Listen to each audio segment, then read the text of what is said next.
and climate change for Kakamega County. Ladies and gentlemen, esteemed delegates, all honored guests and protocol observed, good afternoon or good evening. It is with great pleasure and privilege that I stand before you in this Kakamega County International Investment Conference as we gather here to unlock investment opportunities for sustainable water and sanitation infrastructure in Kakamega County. Now, looking at Kakamega County water sector at a glance, all of us within the county, and I'm sure it's across all counties, most counties, and particularly Kakamega County, we really value the water sector, and the governor has a mandate priority whereby he has a clarion call in his manifesto of Amati Mulyango. Amati Mulyango meaning water at the doorstep. So in his manifesto, he promised people to bring water at the doorstep of every household. And therefore, all our efforts are geared towards providing water at the doorstep. And as per the theme of the World Food Day, we also agree that water is life and water is food. But the stark reality is that access to basic water supply and sanitation is not yet adequate. As we grapple with the ever-increasing needs of our populations, the urgency to scale up the investments for achieving universal access to water and sanitation cannot be overstated. The county is losing a lot of significant revenue in terms of GDP due to water-related issues encompassing inadequate access, contamination, and poor sanitation. Currently, our estimated water coverage stands at 61.7%. While this figure may seem promising at first glance, it conceals the harsh reality faced by many of our citizens, particularly those living in the rural areas. Despite progress made in improving the access to water services, disparities still persist, leaving a significant portion of our population underserved and vulnerable. To address this disparity, Kakamega County has established two distinct water service providers to cater for both the urban and the rural communities. We have Kaiico, that is Kakamega County Water and Sanitation Company, that serves the urban areas, while Kakamega County Rural Water and Sanitation Company, Kaiico, focuses on water service provision to the rural areas.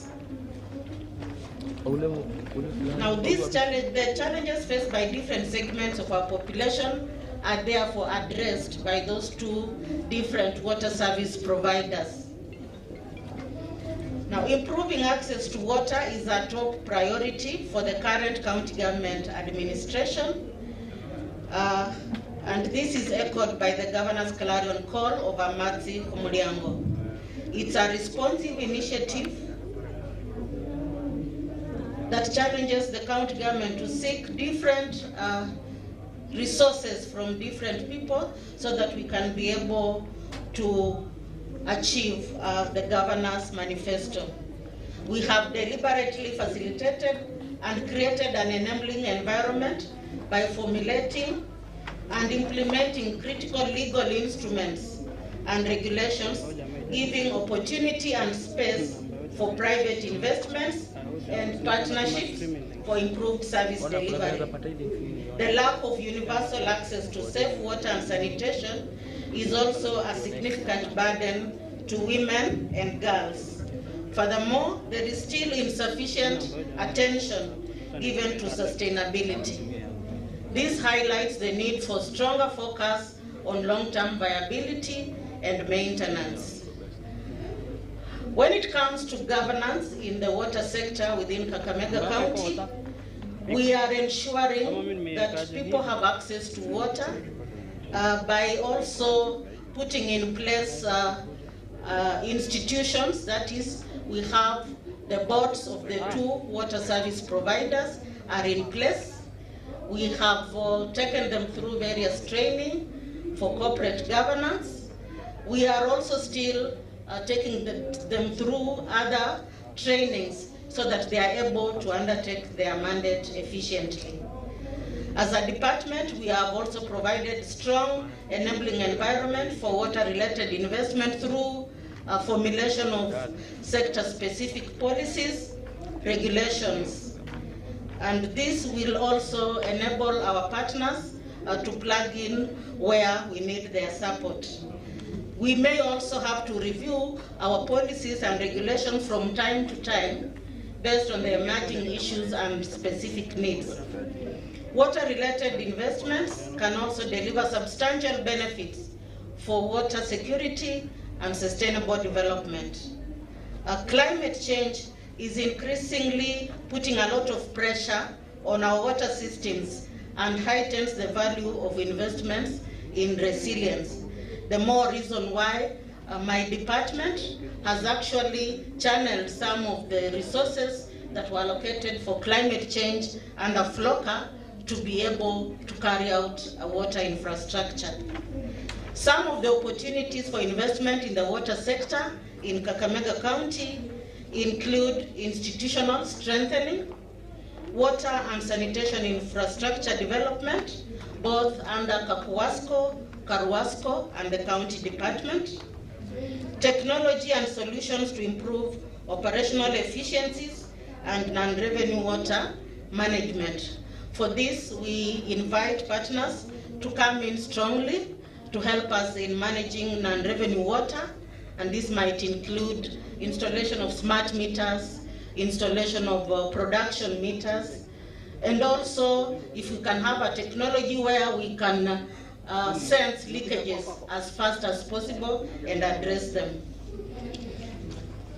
Also, there is an opportunity to provide incentives for the protection and restoration of our water sources, and I'm happy to see some of our partners here who have been helping us. There is Dr. Stella for the Rivayala catchment.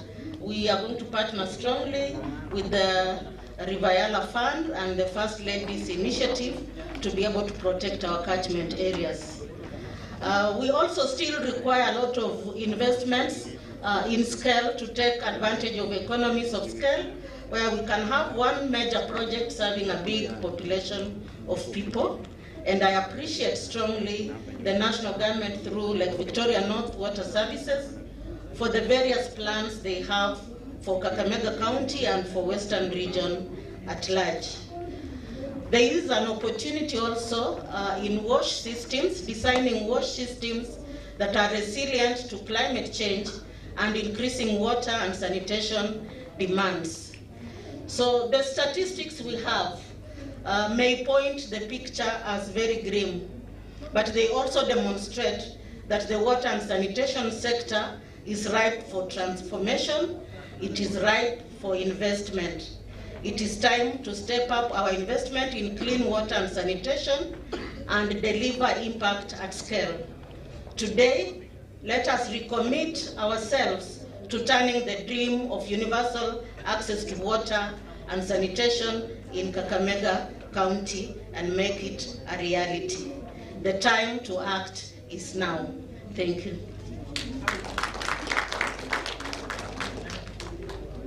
Thank you, Waziri.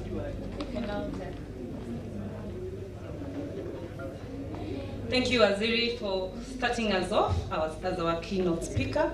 I'll now call upon our next speakers. In this session, we will have 3 more speakers before we get to our panelists. We will start by Mr. Isaac Mudoni Kega. Mr. Isaac Mudoni Kega is here on behalf of the Water Sector Fund, Water Service Trust Fund. That is what is commonly called. Mr. Isaac Kega is a professional economist who has worked for over 18 years in the public sector, firstly with the National Treasury, where he was working under the Planning Department, Planning and Economic Planning, as a Director of Economic Planning. Mr. Isaac Kakamega also works with the Water Sector Fund currently as the General Manager, Investment and Program. He's a positive and responsible leader who is in charge of management of all water fund support programs, and his portfolio majorly is for the county governments. Mr. Isaac Kega, he's here today with us on behalf of the CEO WSTF, Mr. Willis Ombai, to talk to us about the funding and investment opportunities we have. As we all know, Water Sector Trust Fund is a creation of the Water Act 2016, mandated to provide conditional and unconditional grants to the counties and to assist in financing and development of water infrastructure. Among the other roles for the Water Sector Trust Fund, it is to assist in financing both water and sanitation and also water resources management projects to the underserved and marginalized rural areas. I'd like to take this opportunity to welcome Mr. Isaac Kega as one of our speakers this afternoon. Karibu.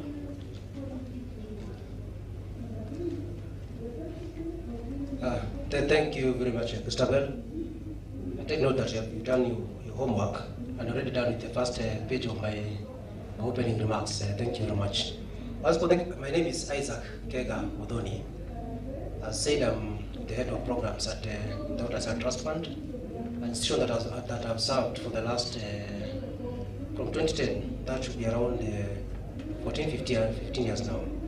So I take great pleasure in joining the sitting today as we discuss a matter that is, of course, a critical social and economic affair, and is directly relevant to the discussions that we have in the general context of the conference that we are attending this afternoon. The discussions around how we're going to upscale private sector investments in promoting economic development within Kakamega County. Allow me also to indicate that the Chief Executive Officer, Mr. Willis Ombai, had indicated intent of joining this sitting. Unfortunately, he is involved in another equally important national engagement, and has thus requested me to come and join you in the discussions this afternoon. So I'll make the remarks and the speech on behalf of the CEO, who's unfortunately not able to join us this afternoon. So my discussion, and of course the notes revolve around innovative financing and the business of the Water Sector Trust Fund. Now, in appreciation, allow me to take this opportunity to express the fund's appreciation for the invitation to participate in the conference, and specifically so to this session where we discuss water issues. It is indeed, as agreed by His Excellency the President this morning, it's indeed a milestone for the county and a win for devolution. And we would want to specifically thank His Excellency the Governor of Kakamega County for putting together this conference.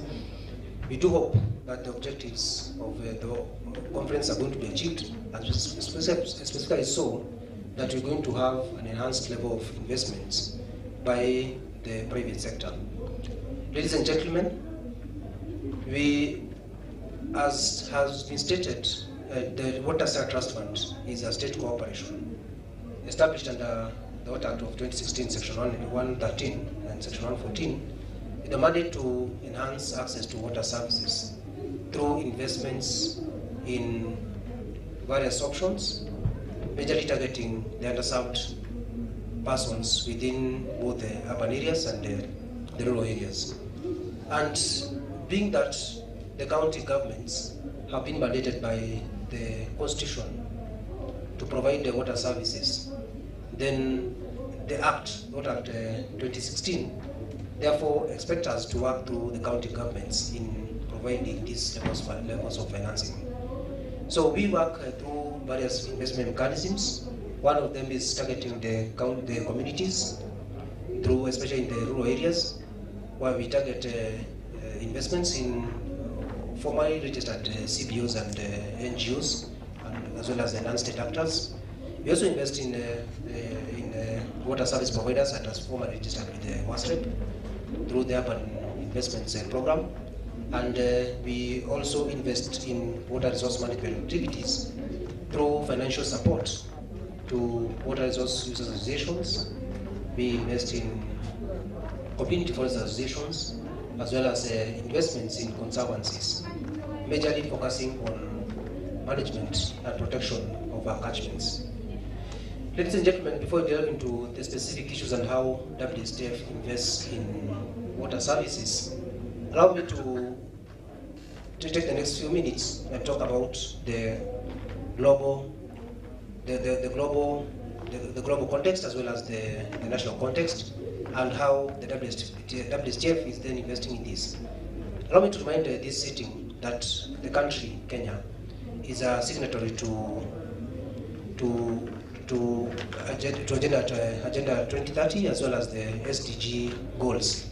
And we have committed to ensuring that there is adequate access to water for all by 2030. And for the country to achieve this, what we consider to be a serious ambition, we have developed at the national level the National Water Master Plan that also sets us very ambitious targets of ensuring adequate access to water service for all by the year 2030. So for this to be realized then, we did realize that there was a need to develop a financing plan or the investment plan.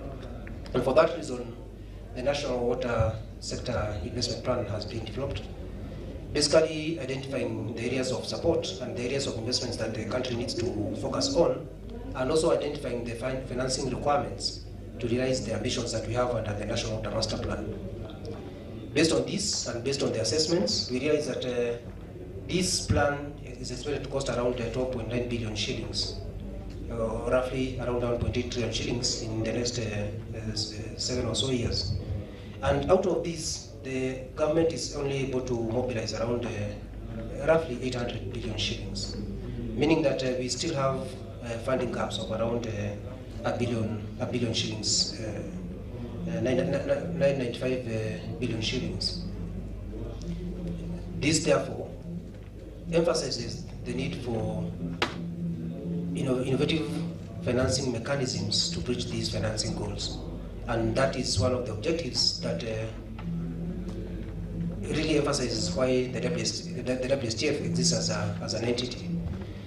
Now, of course, in addition to the financing gaps that the sector continues to grapple with, we all appreciate that one of the biggest challenges that this country has to deal with is the challenges of non-revenue water.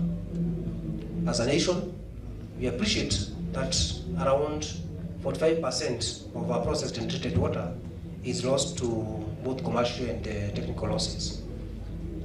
By no means, this is a huge loss. And there's been this joke around which company would run when around 45% of its revenue is actually being lost due to operational inefficiencies as well as other losses. So, as a fund, we have found the need to develop very, very innovative financing mechanisms to especially try to address the issues of around non-revenue water. And for that reason, one of the mechanisms that we are currently piloting in 5 counties with 5 WSPs is what we call the performance-based contracting model, the PBC. The way this model is structured, and it is directly in line with the theme of the conference that we are attending, is that we have contracted some consultants to really analyze the drivers behind the high levels of non-revenue water. And the intention is that upon the identification of these drivers, then we develop what we call the non-revenue water strategies. And a business case is made for this. The intention here is that once this non-revenue, because it makes sense to invest in addressing non-revenue water issues. So the intention is that we want to entice or encourage the private sector to come in and address the issues of non-revenue.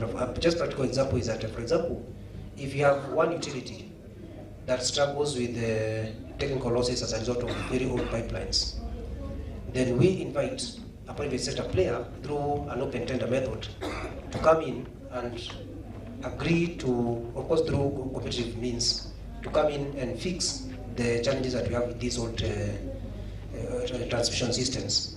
If that happens, then it basically means that there will be increased revenue for the WSP, the water service provider. Then our proposal is very simple, and it's going to be a win-win for all of us. As a result of the additional revenue available to this WSP, this revenue can be shared between the utility and the private sector player. Of course, based on our assessments, we realize that one of the biggest challenges that we have with this model is that the costs are too high, and therefore the repayment tenor and the returns on investment for the private sector may be a challenge. And that's why we come in again as a fund. We have engaged and we are in discussions with the World Bank to meet the financing gap. And the World Bank has agreed to provide the gap funding to address that challenge and make it sustainable and attractive to these private investors.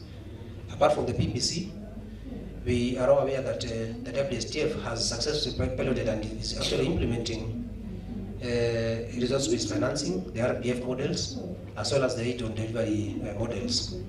These two programs basically try to, again, encourage commercial banks to invest through commercial loans to the water service providers. Again, because of the challenges that the unique challenges that the water sector struggles with, and in appreciation of the fact that water is both an economic and social good, then we make a provision of subsidies, around 40% to around 60%, depending on the program that we are discussing. So this makes it attractive, and the WSP commits to achieving certain milestones, and once these milestones are achieved, then the subsidy is paid to the WSP and to the banks. In addition to this, and the fund is also exploring a guarantee scheme where we can commit to guaranteeing water service providers to access commercial loans, because one of the biggest challenges is the securitization of the water investments. So we are committing and we are working towards a product that is going to guarantee water service providers to be able to access commercial loans at commercial rates. In addition to this, of course, we are aware that the Water Sector Trust Fund has in the recent past also developed the performance-based, what you call the performance-based programs. And I know the utilities in this county were beneficiaries of the Conditional Liquidity Support Grant, number one, and they are also set to receive support under the Conditional Liquidity Support Grant, number 2. The whole idea behind the CLSG, both 1 and 2, is that we are going to support the utilities to try to manage their levels of operational cost coverage ratios. Basically, we want them to come to a level where they are able to match the operational costs, and thus make them attractive to private sector and commercial financing. So the idea here is that we support them in various ways, and they agree to achieve certain OCCR levels. So once we invest in them, and once the OCCR level is achieved, then it means that this is converted into a grant. But if the OCCR level is not achieved, then it means that the WSP will have to pay for these monies as a loan. So meaning that they has to be based on purely performance. So that's the second. That's the area that we're considering very critical and aligned to the conference that we are discussing this evening. So, ladies and gentlemen, I think the final thing that basically touches on issues sanitation. Of course, we cannot separate water and sanitation issues. Is the subsidy program that we have for especially sanitation services in the low-income and underserved areas within, especially the urban areas. And the idea that we have under the subsidy program within these low-income areas is that we encourage plot owners and households to construct sanitation facilities within their localities. We also support them we support the WSP to develop decentralized treatment facilities where this waste can be treated. So upon the completion of the development of the sanitation facilities, then these households are eligible for a subsidy program, just trying to encourage them, but also trying to manage the issues related to issues on sustainability and managing issues of ownership. So those are the main, what we consider to be the main innovative ways in which we are trying to support the water sector in this country to access private finance and also enhance the levels of manage the financing gap that the country is experiencing. Ladies and gentlemen, once more, on behalf of the Chief Executive Officer of the Water Sector Trust Fund, allow me to highly commend the county government of Kakamega for your cooperation and oversight during the course of implementation of the projects that we have in the past supported, and indicate that we value this partnership and we are looking forward to very productive and sustainable partnerships, as well as with the objective of enhancing service to the underserved in this county. We give our commitment as a fund that we remain steadfast in our commitment to inclusivity, equity and fairness, and investments in sustainable investments, with the main objective of enhancing access to water and sanitation services. Thank you very much once more for the opportunity, and we are looking forward to the discussions. Asante.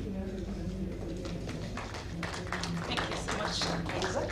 Can you take your seat? Indeed, Kapasco is a beneficiary greatly of the support from WSTF, and through continued partnership, we look forward and hope for more support in order for us to achieve and deliver our strategic objective. Thank you so much for your pick. Brief about WSTF and their mandate. Our next speaker, ladies and gentlemen, is our Managing Director, Engineer Michael Ogol. Engineer Michael Ogol is currently the Managing Director for Kakamega County Water and Sanitation Company. Engineer is a long-serving officer in the water sector. He has experience for over 10 years, having worked with Kakamega County Water and Sanitation Service Company before as the technical manager. He is the pioneer of the rural schemes we hear of in Kenya, having been the first managing director of Kakamega County Rural Water and Sanitation Company, and later transited to the managing director, Siaya Bondo Water and Sanitation Water Company. Currently, Engineer Michael is our Managing Director at Kakamega County Water and Sanitation Company. Like I've said, Engineer Michael has diverse knowledge and experience in the water sector, and his passion mostly is on non-revenue water and customer service. I would like to take this opportunity to welcome our MD, who's going to talk to us about the challenges faced by Kakamega County Water and Sanitation Company in providing water and sanitation services to the citizenry of Kakamega County. And his major focus will be on the limited financial resources we face as a challenge, inadequate infrastructure, and other environmental factors that limit our service provision. Karibu MD. Thank you, Madam Christabel, and all the audience. You have spared your time to be here. I know it is very hot, and some people are enjoying the good environment at Kakamega Forest, but at least for you, you have made a decision to be here. Thank you very much. I'll take you through the presentation, a very short time, and I believe we are going to follow each other. I'll be a bit faster, so I may not be reading slide by slide. So we can run through.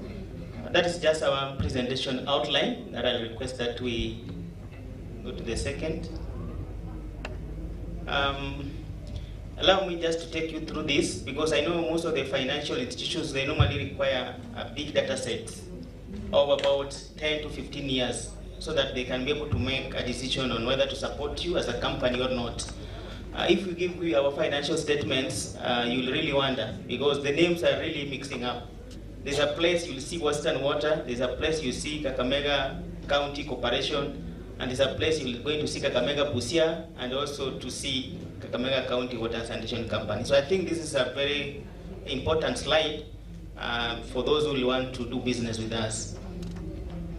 As we know that in water sector we have been transiting from one entity to the other, and I want to draw your attention to the Water Act of 2002, where water was actually devolved. Initially, the water service provision was the mandate to the county of the national government. But in the year 2002, now we wanted to commercialize the water service provision, and therefore many entities were established, which I don't want to go to that. But for our case, if we just go back to the previous slide, there was a company that was operating in this western region called Western Water Services. And due to governance issues, in the year 2010, the provision of water services were taken up by the then Water Services Board, what is currently called Waterworks Development Agencies. So initially, the water services were run by Western Water Services, and then they were taken over by Lake Victoria North Water Services Board up to the year 2010. And then in the year 2010, because the water boards, their main role and mandate was to do asset development, so they formed a water service provider called Kakamega Busia Water Supply. We can continue. Now, after the passing of the new constitution, we know that every county was aspiring and admiring to have their own water services. So at that time, the water was being supplied to Kakamega and Busia by one company. So at that time, Busia wanted their own water company, Kakamega also wanted their water company. And the counties agreed to form an interim committee, which was able now to ensure that every county have their water company. So in that case, our case, we had Kakamega County Water and Sanitation Company, and Busia also had their own water service provider.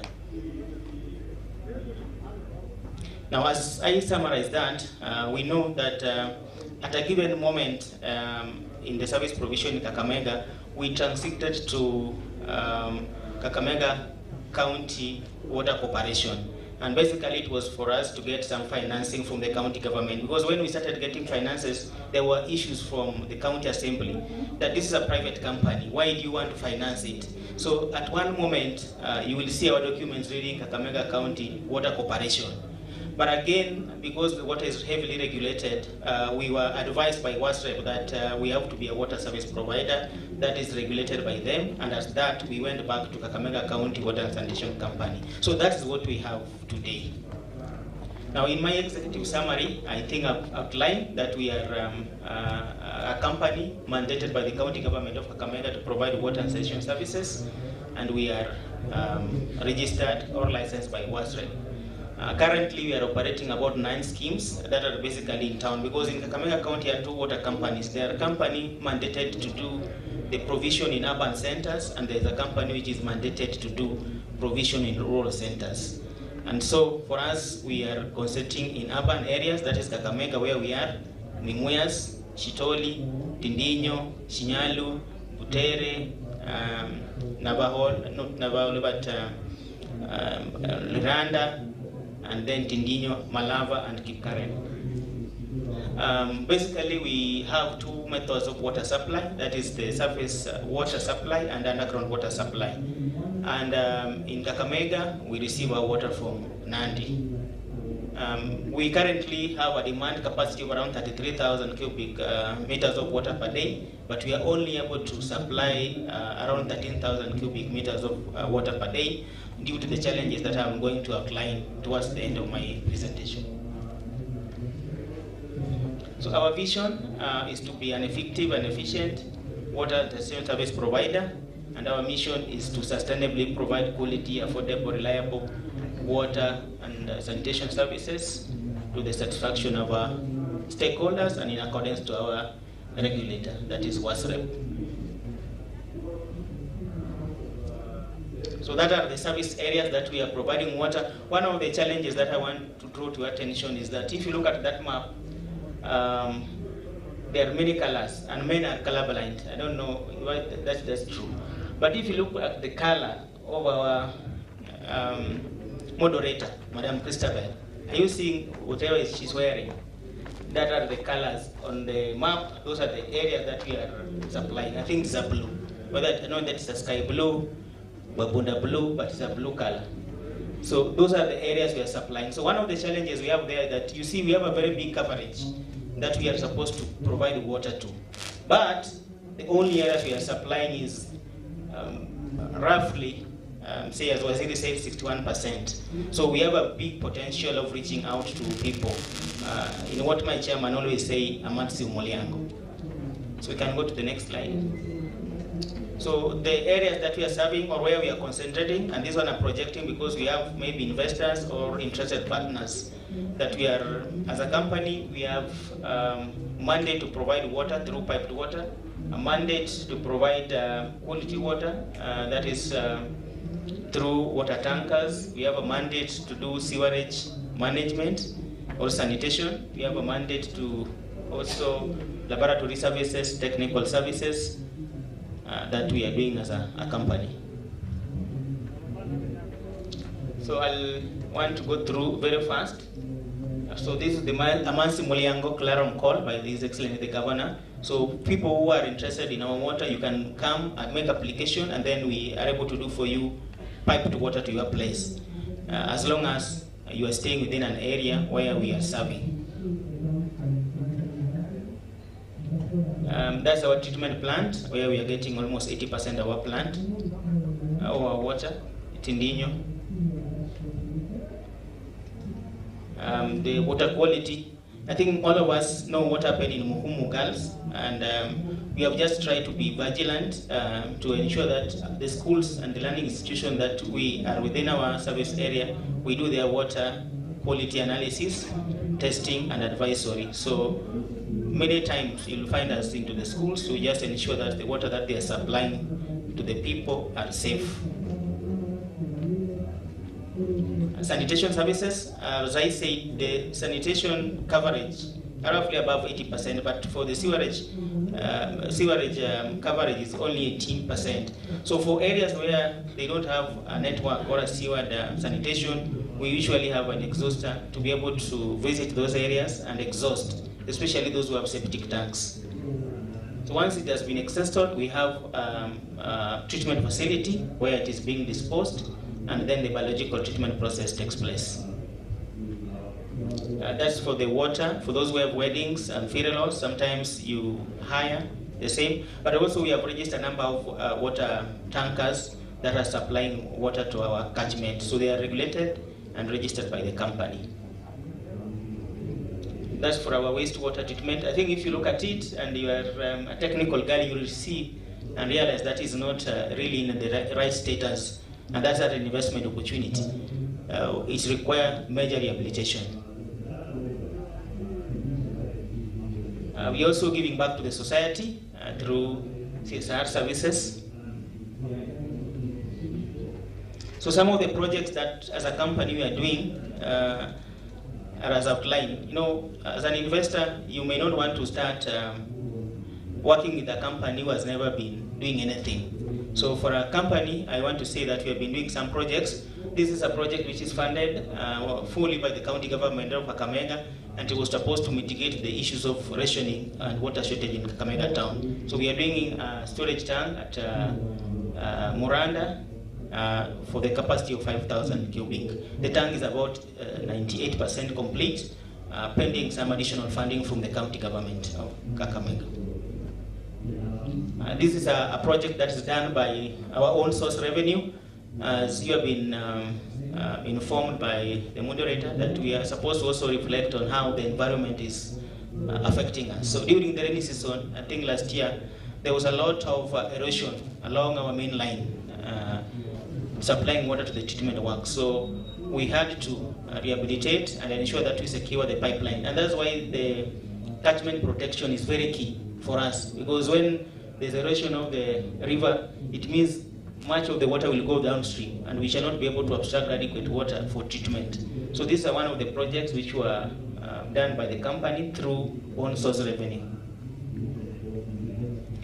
On the last project that I've just sampled out, this is a project that has been supported fully by Water Sector Trust Fund, and it was to mitigate the issues of low supply in Malava. So we did a proposal to Water Sector Trust Fund, and we were able to get some funds to enhance water supply in Malava, and that is to give our investors, potential investors, the confidence that other investors have trusted us with their money and we have spent it well to improve the livelihood of the people. These are our fact sheets. Anybody who want to even marry you will want to know your parents, your sisters, your brothers, and your friends. So this is our status as a company. The design capacity of our all treatment works is 32,000.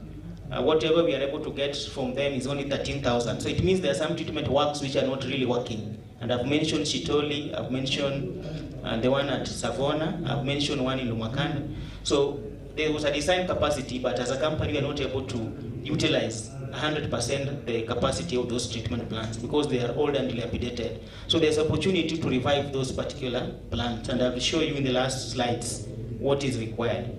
Our coverage is currently is around slightly 400 because we have done some projects and we have yet to update. On water coverage is around 87%, non-revenue water which we are not able to really account for it is around 41%. And some of the causes of this is the road destruction. We have a lot of the contractors doing some work within the town, but sometimes they don't notify the company. So you find that a lot of water is being wasted during these road rehabilitation works. We also have some people who are stealing water. They use water, but they don't want to pay. So they connect the pipes directly. And also we have some meters which were installed many years ago, and therefore they are old and they are not able to give us accurate reading. And then sometimes human error, you find some places where someone reads 8 as 5. So those are some of the human errors. We mentioned that we have a mitigation plan on how to address some of these challenges, and I will show you later. Our total connection, our database is around 38,000 customers. The staff productivity is around 5, and our supply is 18. However, there are some areas that they get only water 3 days a week because of the rationing program that we have. So it is only in Mumias that we have water 24/7. On the challenges, I want to skip that slide because it is appeared somewhere, so we can go. So I think this is the main thing for the day.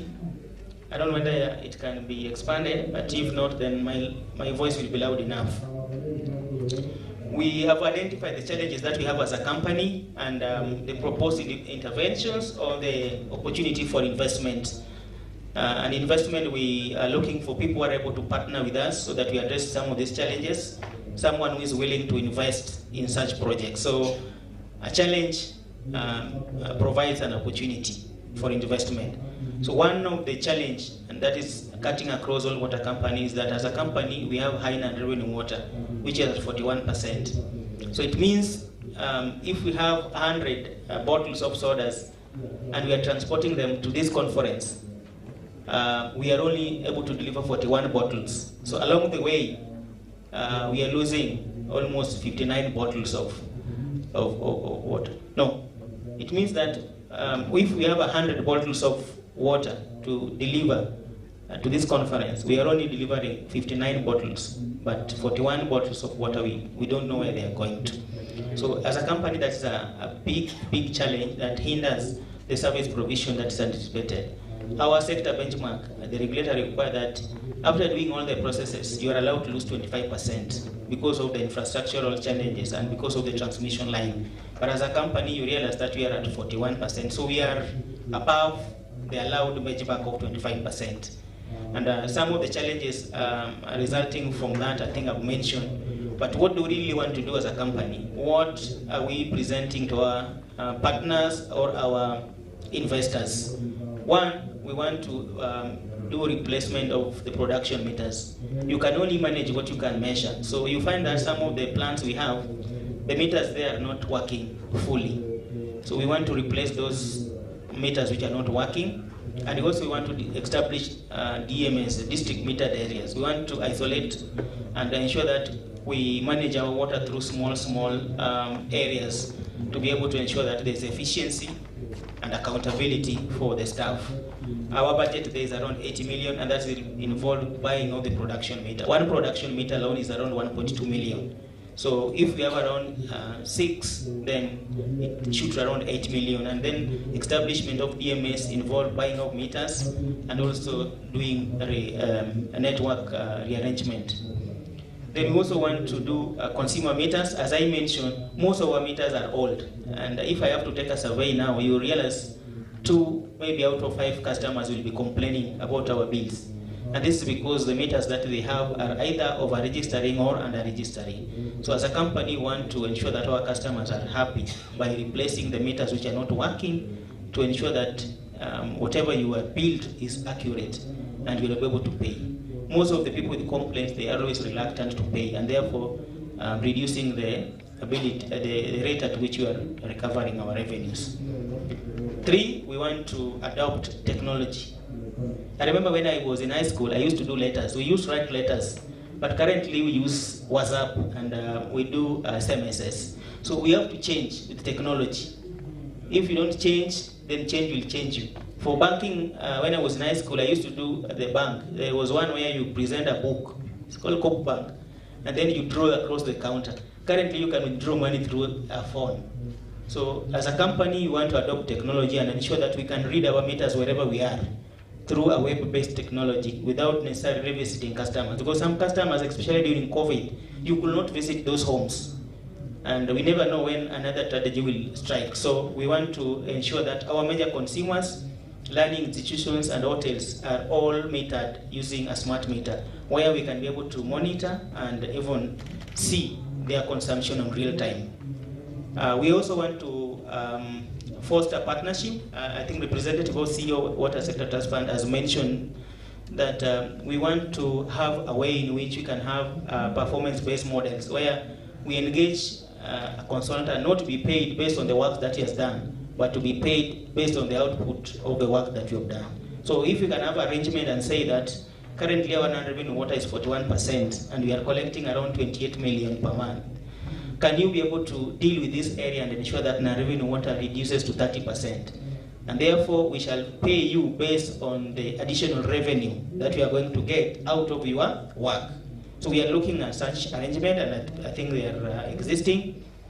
We have also mentioned about existing pipeline, which are old and dilapidated. Most of the pipeline in our service area were installed in 1970s, 80s, when majority have not been born. But currently we have new technologies which can be able to reduce actually non-revenue water, especially the HDP pipes, because they have minimal joints and also they can be resistant to damage to an extent. So we are looking at a way of replacing the old pipes with the new pipes which are able to withstand high pressures and also to assist in areas where the leakages are rampant. We are also looking at mapping.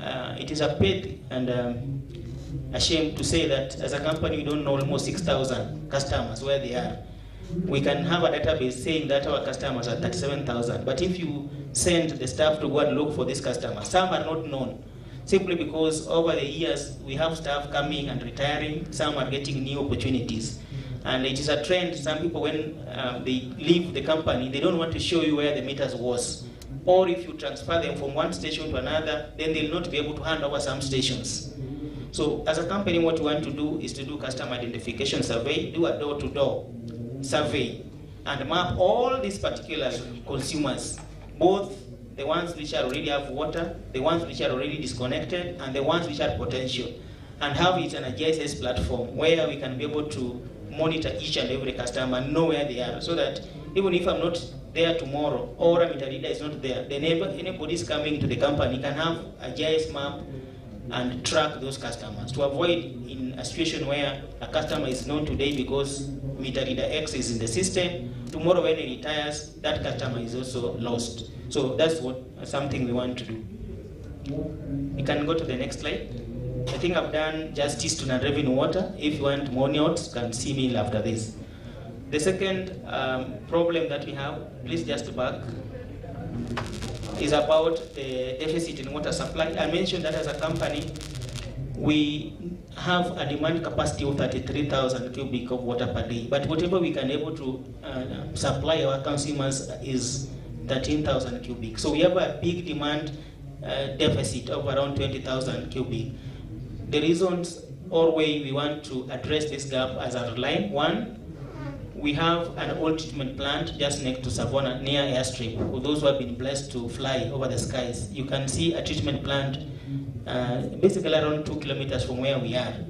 This plant was operational until 2010 when we had a gravity system. So currently it is in a very bad state, but we are mobilizing resources through the county government of Kakamega to be able to revive it and give us additional water supply of 8,200 cubic per day. Two, we have the same system at Chitoli, which is also old and which was abandoned around 2010, and we require to rehabilitate to get additional water for 3,500 to supply schools like Mukumu Girls, Mukumu Boys, Sigalagala, Musinga towards Butere. So if that one can be rehabilitated, then we are sure of getting 3,500 cubic meters of water into our system.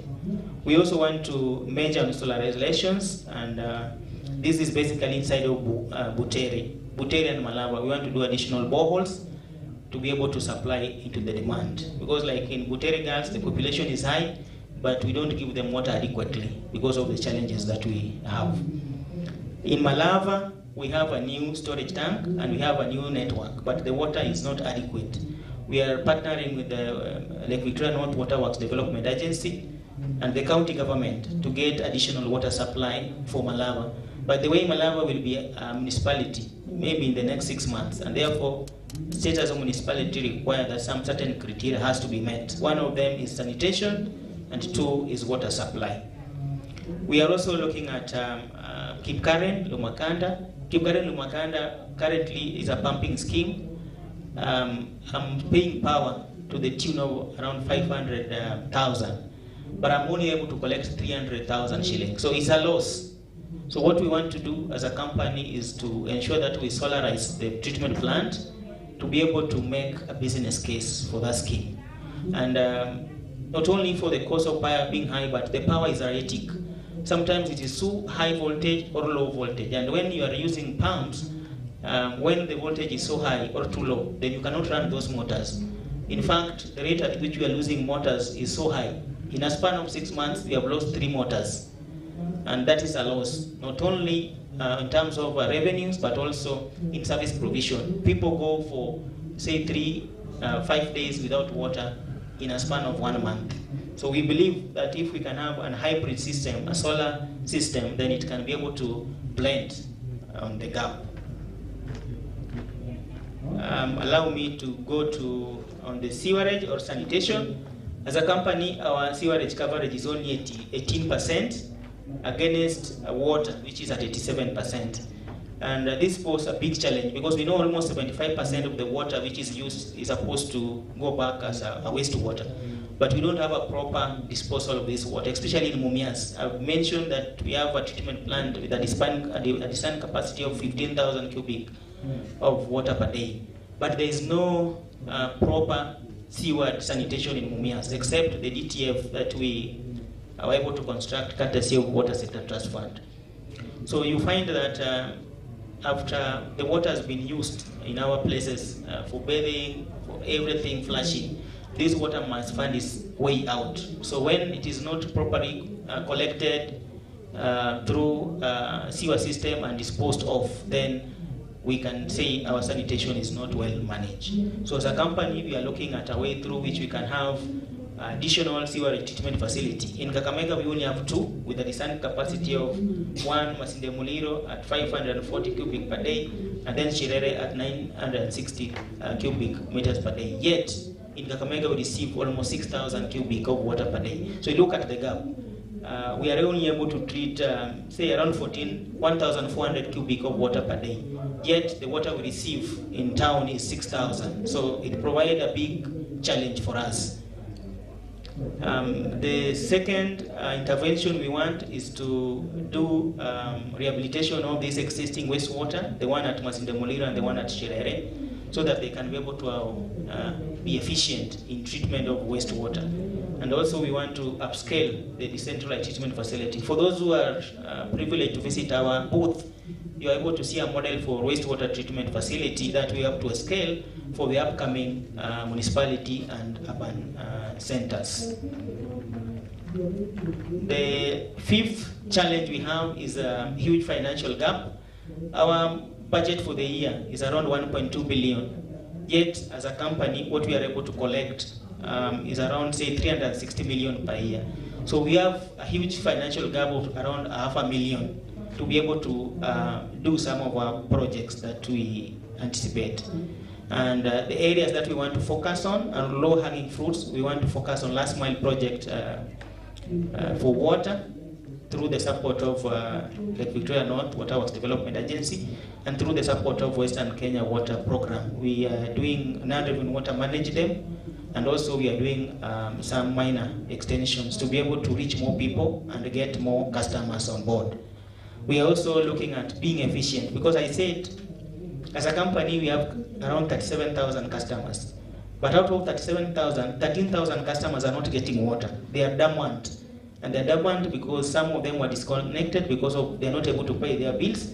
Some are disconnected because their areas there's no water service. So we look at an investment arrangement in which we can bring on board these 13,000 customers. If we add our customer base, then automatically our revenue base will also increase to be able to finance our operations. We are also looking at a way in which we can be efficient in meter reading and billing. You realize that not all the customers that we have in our system are being billed. In fact, some approach us and say, I've not been billed for 3 months, for 2 months, and it's because of the transfers. When you transfer meter readers, sometimes there's a loophole or a lapse. And we have decided to have a system, GIS system, that will be able to map all our consumers and have them on a platform. So at your phone, mobile phone or laptop, you are able to look at a customer and know where they are. But through smart metering again, you are able to get the readings without physically visiting customers. So the reading will be able to be conveyed to our billing system online. So thank you very much, even as you wait for the next. But I'm requesting that if you are interested in any area of partnership that I've mentioned, we have a booth out there, and we also have a number of our staff here. I just request them to stand so that you can pick one and be a friend, and they will direct you on the way you can be able to partner with us. Thank you very much, and may God bless you.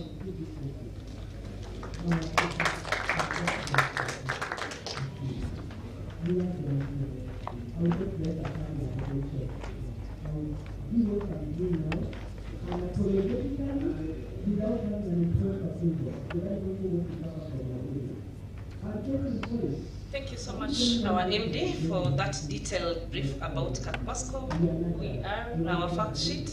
I'll not want to belabor, but then move on to our next speaker. We are privileged today to have the Chief of Party of USAID, Western Kenya Water Project, Mr. Japheth Mbuvi.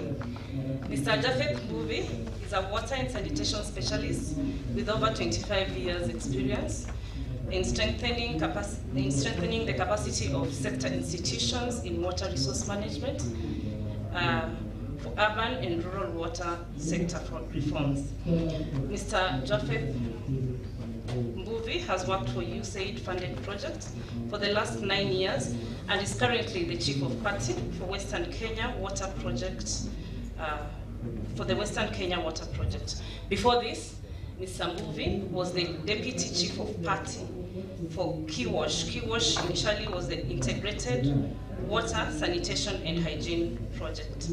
Earlier on, Mr. Mbuvi worked with the Water and Sanitation Program of the World Bank for over 14 years. He holds a Bachelor of Arts degree in Economics and Sociology from Egerton University, and also a Master's in Regional and Urban Planning from the University of Nairobi. As Kaiico, we are privileged to have benefited from the support by WKWP, Western Kenya Water Project. Karibu Mr. Mbuvi to address us. Mr. Mbuvi is going to address us at a global level on challenges facing WSPs, both rural and urban WSPs, in especially governance and policy issues, and also coming in with presenting avenues for us to unlock these challenges by presenting partnership opportunities for these WSPs in order to overcome the challenges we are facing in the water and sanitation service provision. Karibu.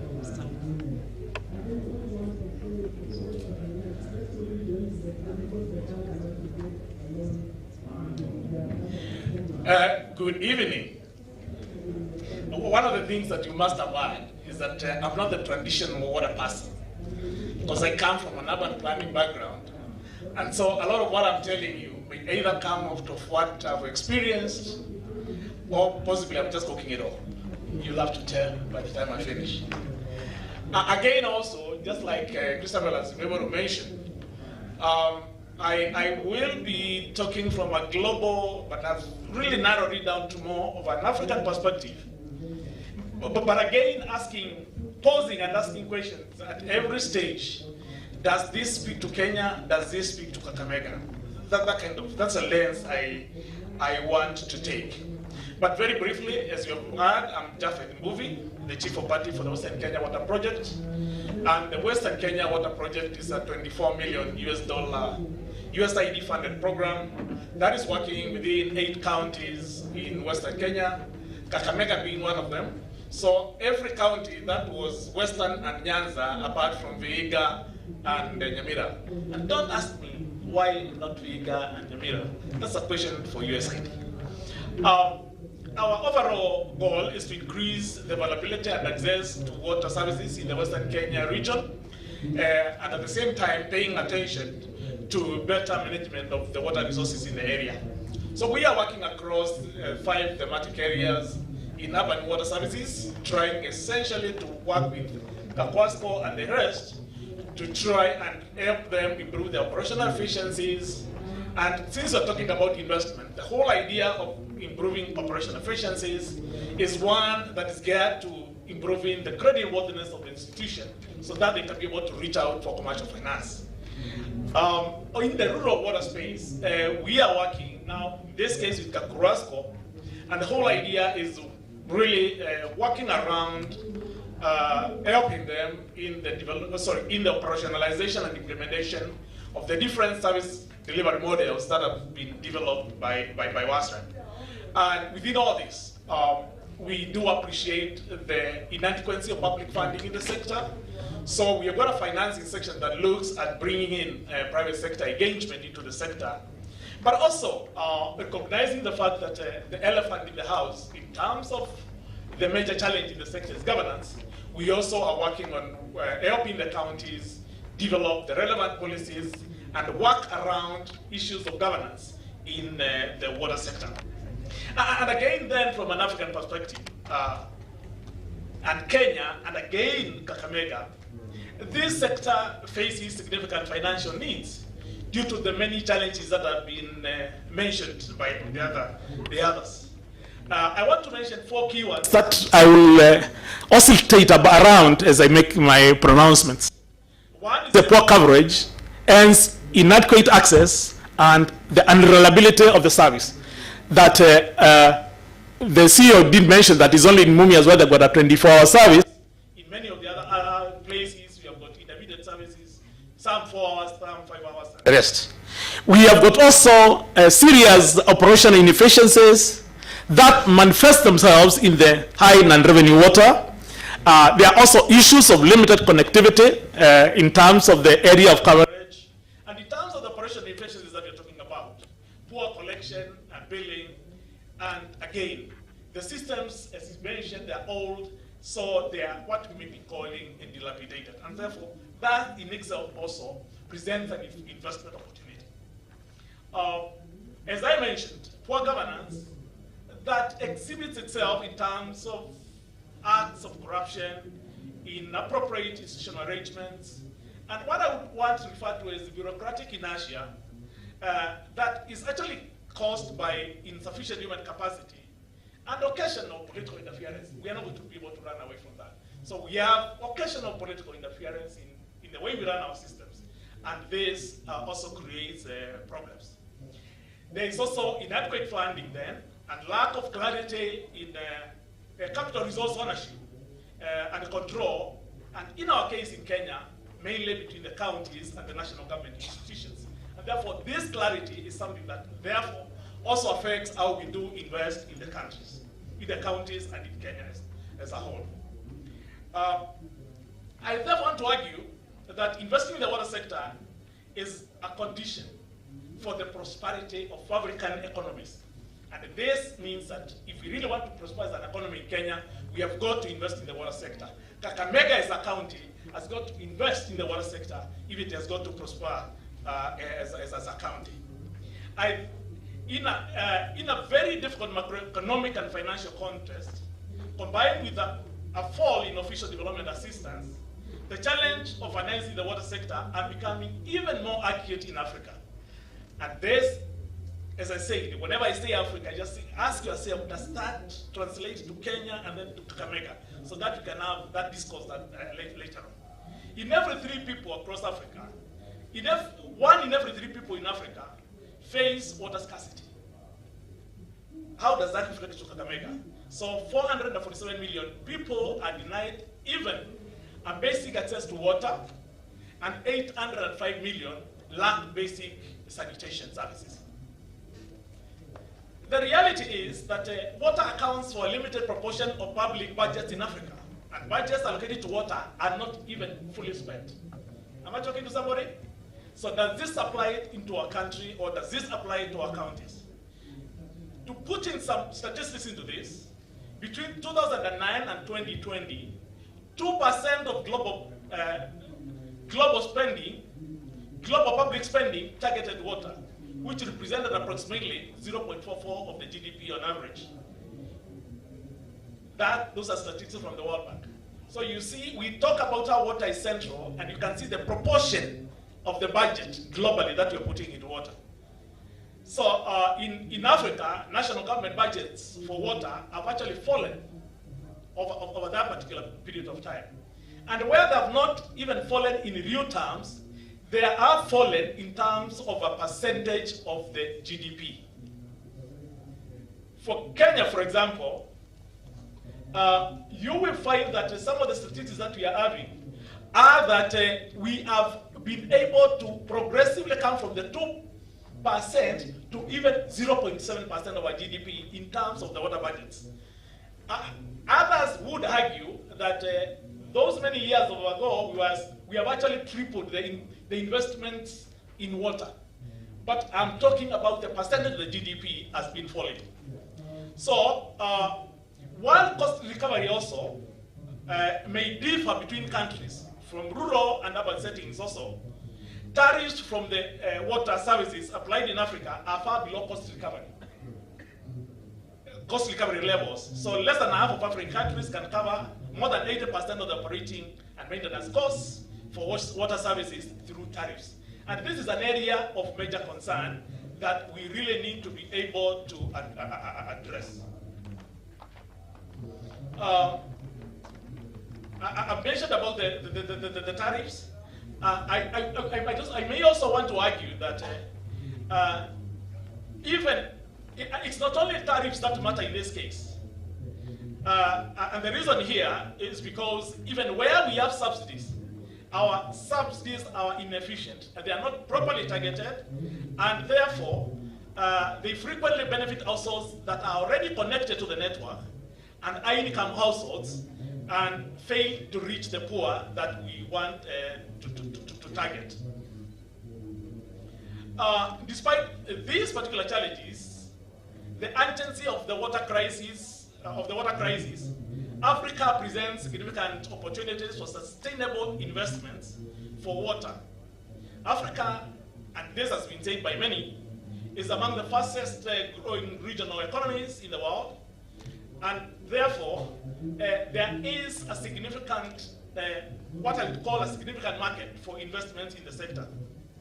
But without efficient investments in the water sector, there will be no sustainable development.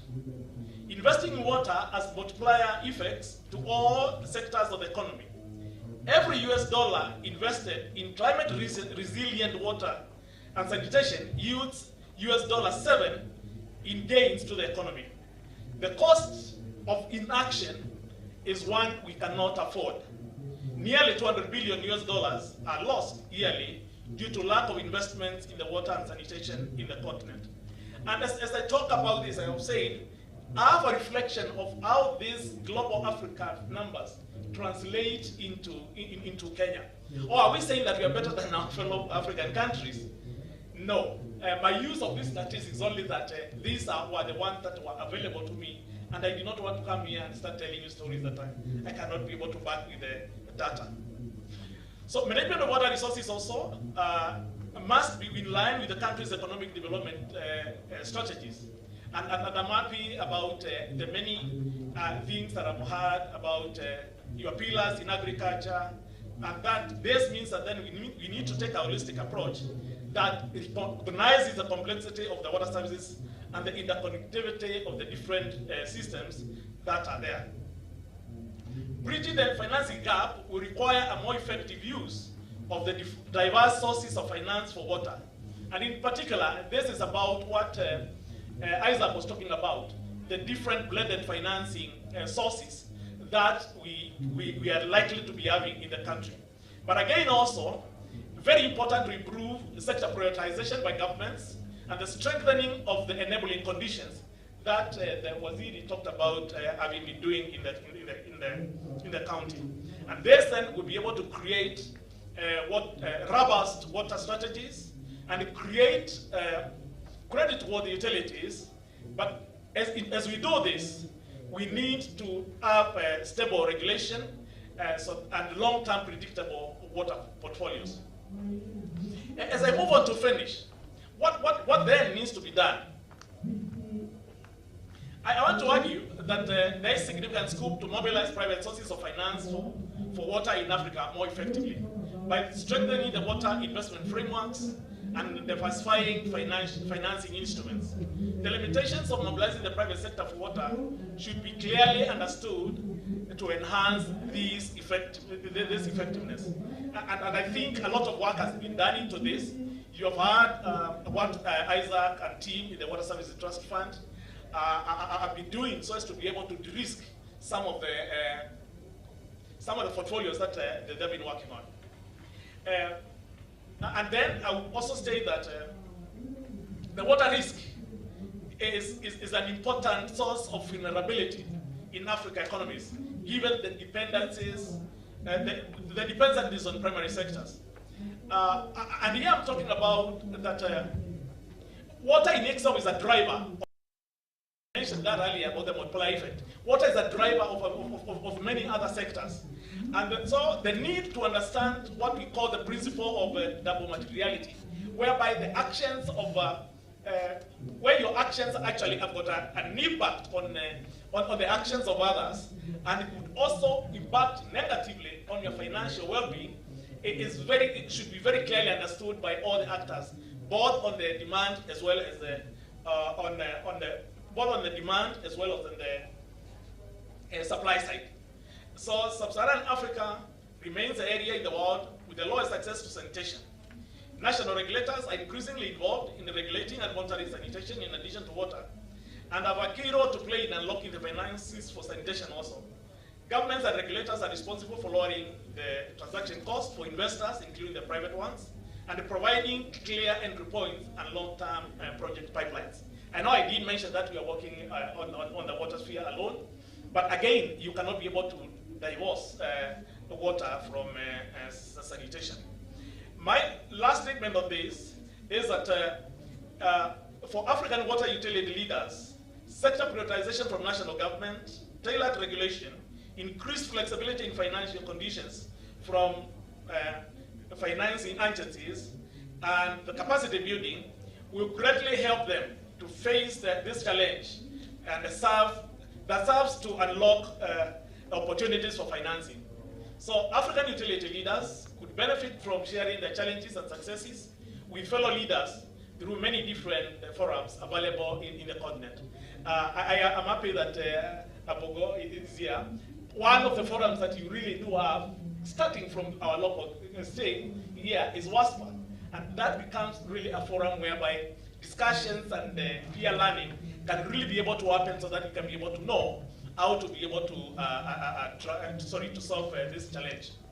And to finish, the USAID Western Kenya Water Project has been supporting the counties to be ready for investments and co-investments by helping them create the enabling environment, increase budget allocations, and nurturing linkages with the private sector on financing and technology.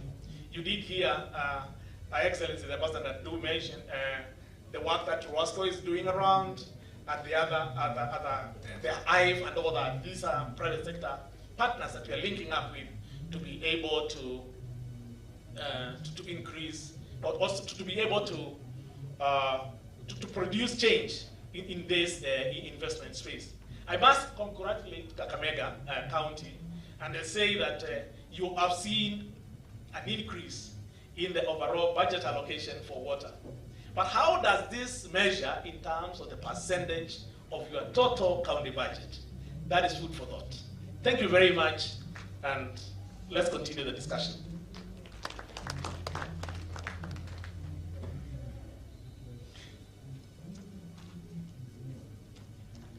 Thank you so much.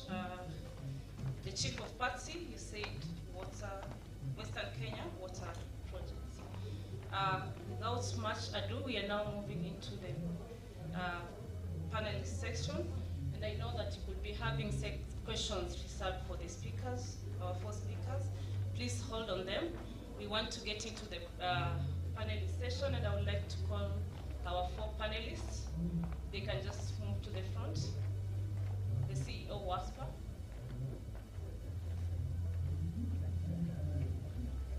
The CEO WASPA. The urban lead, WKSP, Mr. Alfred Wendo, Dr. Stella Wanyama. As they come at the front, let's just give a round of applause to our speakers. And I would also like to recognize the presence of our chief officers. They can just be upstanding to introduce themselves.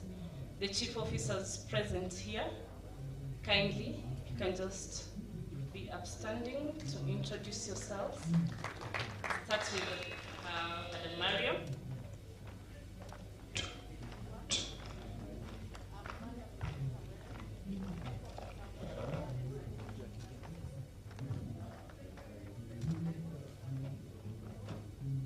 Good evening, everyone. My name is Justin Makabera, Chief Officer Environment, Natural Resources and Climate Change, County Government of Kakamega.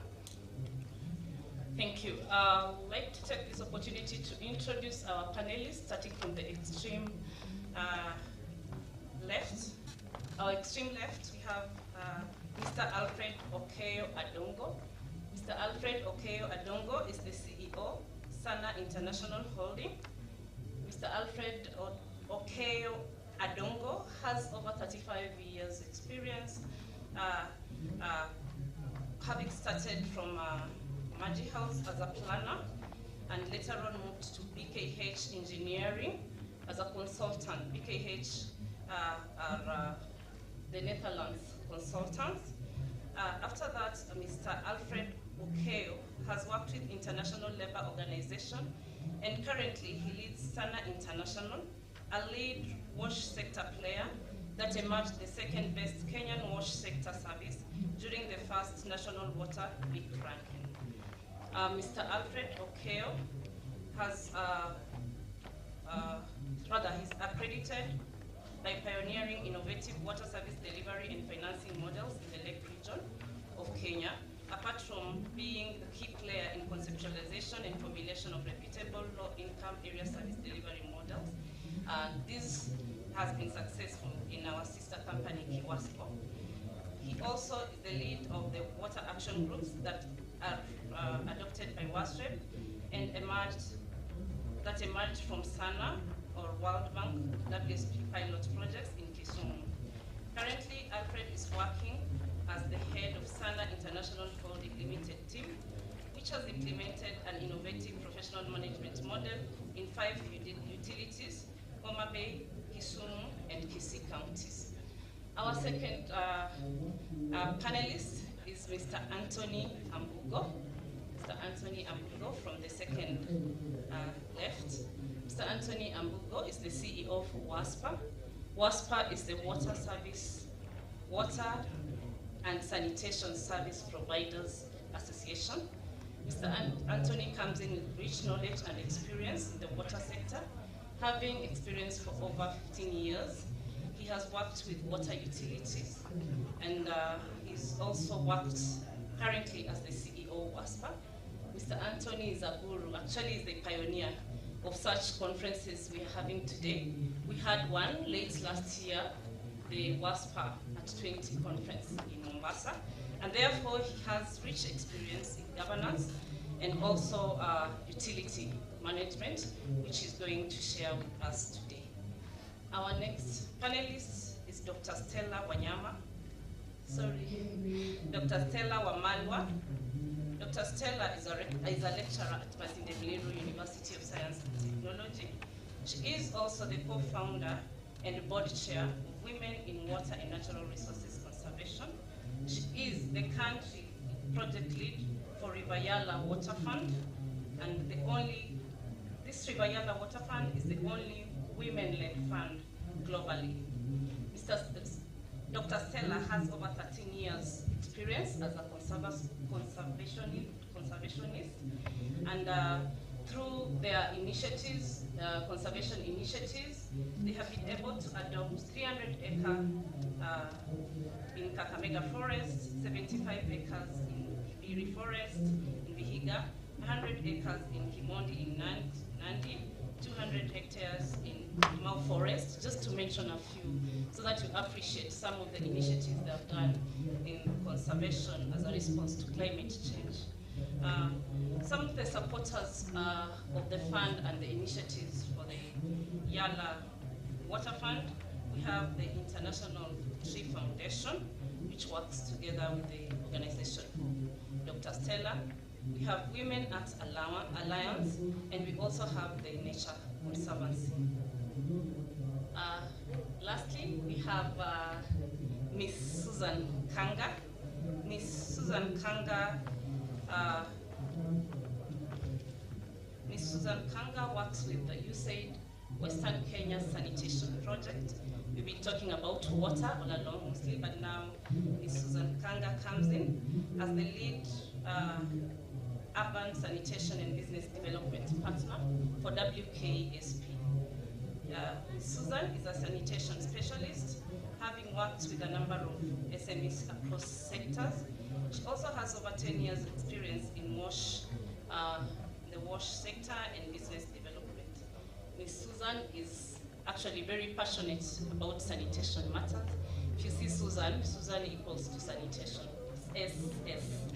Yeah, so ladies and gentlemen, we want to get into the session with our panelists, and I will start with Mr. Anthony Ambugo.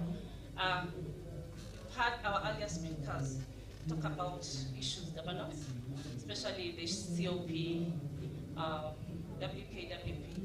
Our MD partly mentioned about it. Our Waziri mentioned of the enabling environment, talking about the enabling legal framework for investor development. But this really touches or goes to our governance structures, and especially you having experience as a governance specialist in the water sector. I'd like you to share with us what you believe to be an effective governance that will ensure investors' confidence in the water sector. We've also talked about non-revenue water issues here. Our MD on our fact sheet, so he mentioned like Kwasco's non-revenue water is at 41%. I know it's an issue affecting even the country. Generally, the non-revenue water percentage is 45%, and the sector standard WASREP expects non-revenue water to be at about 25%. Non-revenue water is actually an elephant affecting most of the water service providers. And I know governance and non-revenue water go together. So this governance crisis and the impacts on non-revenue water management for WSPs is an area we'd just like you to highlight on how the two impacts on WSP's operations, and also with a view of also building investors' confidence in investing in the water sector. Kaiico, Mr. Anthony. Thank you, moderator. I don't know if I'm audible enough. Thank you also for the organizers of this investment conference for giving me this opportunity to be on this set. I think that question is loaded. When you talk about governance, you talk about non-revenue water. These are very key performance metrics that are captured by the regulator. So in fact, it is said that the crisis in water is not a crisis of water itself, because water itself is the most abundant substance on planet Earth. It is a crisis of governance. And when we came out of COP28, because we are also faced with another unprecedented challenge as a globe of climate change, is that climate change is a crisis of water. I don't know if we are getting somewhere. The crisis of water is not a crisis of water itself. It's a crisis of governance. And climate change is a crisis of water. So if you fix governance, you are able to fix the water crisis. And by extension, you are also able to address the challenge of climate change. So Adrian Cadbury, an authority, and this was constituted because of problems with governance many years ago, defined corporate governance as how institutions, the processes, the systems, the framework of rules on how institutions are directed or controlled. Two things: control and direction. That is basically about governance. Some of the outstanding utilities in this nation, you will find they had enormous challenges. But when they addressed the governance issues, like Nyeri for the last 15 years, has been leading the sector. So it is important that governance is addressed from the shareholders level up to the consumer level. Because when you are talking of governance as systems, you will find at the apex of a company, you have the board of directors. And who is responsible for appointing the board of directors? You will find it is the shareholder.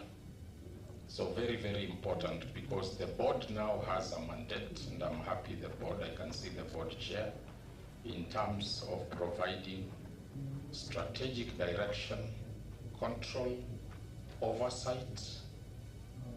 We now talk of insight and foresight to ensure overall success of the organization.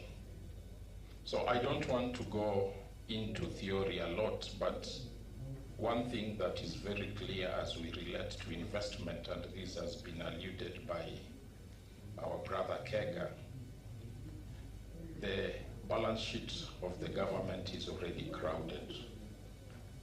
And that is why we have now to look at innovative ways. How do we crowd in private sector finances through innovative financing and innovative technologies to address some of the challenges that have been highlighted by Engineer Ogol. I'm happy, Engineer, you did it well. And we have a long history, that is for another day. But we were two MDs in one company, several years ago. I was the managing director, he was the assistant managing director. I'm happy it's the MD now. So, when it comes to the issues of non-revenue water, we are losing around 11.4 billion. This is a colossal amount of money. And what I've seen, we are doing both at national as at county level. We are now conceptualizing projects that address infrastructure investment in terms of water, sewerage, and maybe sanitation. But rarely do we have huge investments in terms of management of non-revenue water. So as a sector, we have a turnover of 23 billion. And if we remove the 20%, then the loss is 11 billion. So I think it is important that we address, and this is what we are now doing as an association, the challenges of non-revenue management within the reticulation system. And this will require for systems to be put in place. The regulator already has provided that framework. Even in terms of the organizational structure, if you want to manage non-revenue water, do you have a structure, a functional one, that also recognizes the non-revenue water department? This is very, very important because they are given specific mandates in terms of addressing that. So the other issue that is very, very important in terms of addressing non-revenue management, because it calls for further investment, is the issue of tariff structures of utilities. Mbuvi has alluded to that many governments do not have a fully cost recovery tariff. And this is the problem that is now facing Kenyan utilities. Even those utilities that had full cost recovery tariffs are now in problems. Because of what? Inflation, and we also saw the price of money, that is the foreign exchange rate. And this is where we are calling now for us having indexed tariff, not only on inflation, because chemicals like chlorine come from outside the country, so you are faced with foreign inflation and also domestic inflation, but the price of money too. Then the other one is the high energy cost, and you heard the MDs talking of solarization. Those are just alternative sources of energy to address that. So I don't want to go into details, but just in summary that with a proper governance structure, you are able to convince the investors that you are ripe for investment. If you are able to have a very good billing efficiency, are you able to identify your customers? Do you know where they are? Customer identification survey. And you profile them. A very good example is from Ruiru Juja, which has 50,000 customers. But they realized that 40,000 of the customers were bringing 30 million per month. But 10,000 were bringing 70 million. So there was a lot of work with the 40,000 customers, but you get 30 million. So you don't neglect them, but you have 1,000 customers. So when they realize these are the consumers bringing high revenue, these were the ones who were targeted for technology and smart metering. So this is Pareto principle. 20% of your customers bring 80% of your revenue. So where do you put your energies? Very, very important. So holistically as an association, what we are doing is to work with utilities to ensure that all these challenges provide opportunities for investment, and we bring technopreneurs on board and the financiers. And I think Kakamega, Kakwasco has been identified as one of the utilities, and we will be deploying the DMA model because statistics show it is the best way to address non-revenue water. If you go to Nyeri, for the last 15 years, do you know they don't have a single meter, a single smart meter, but they have a moving average of 15%. So you address the reticulation system. You have a hydraulic model. Smart metering is not for every customer. So if a customer is paying 200, did you meter that a customer on a smart meter, which is around 15,000? Your return on investment will be 6-7 years. It's a waste. So like Rujuja, they have one customer who now consumes 10 million.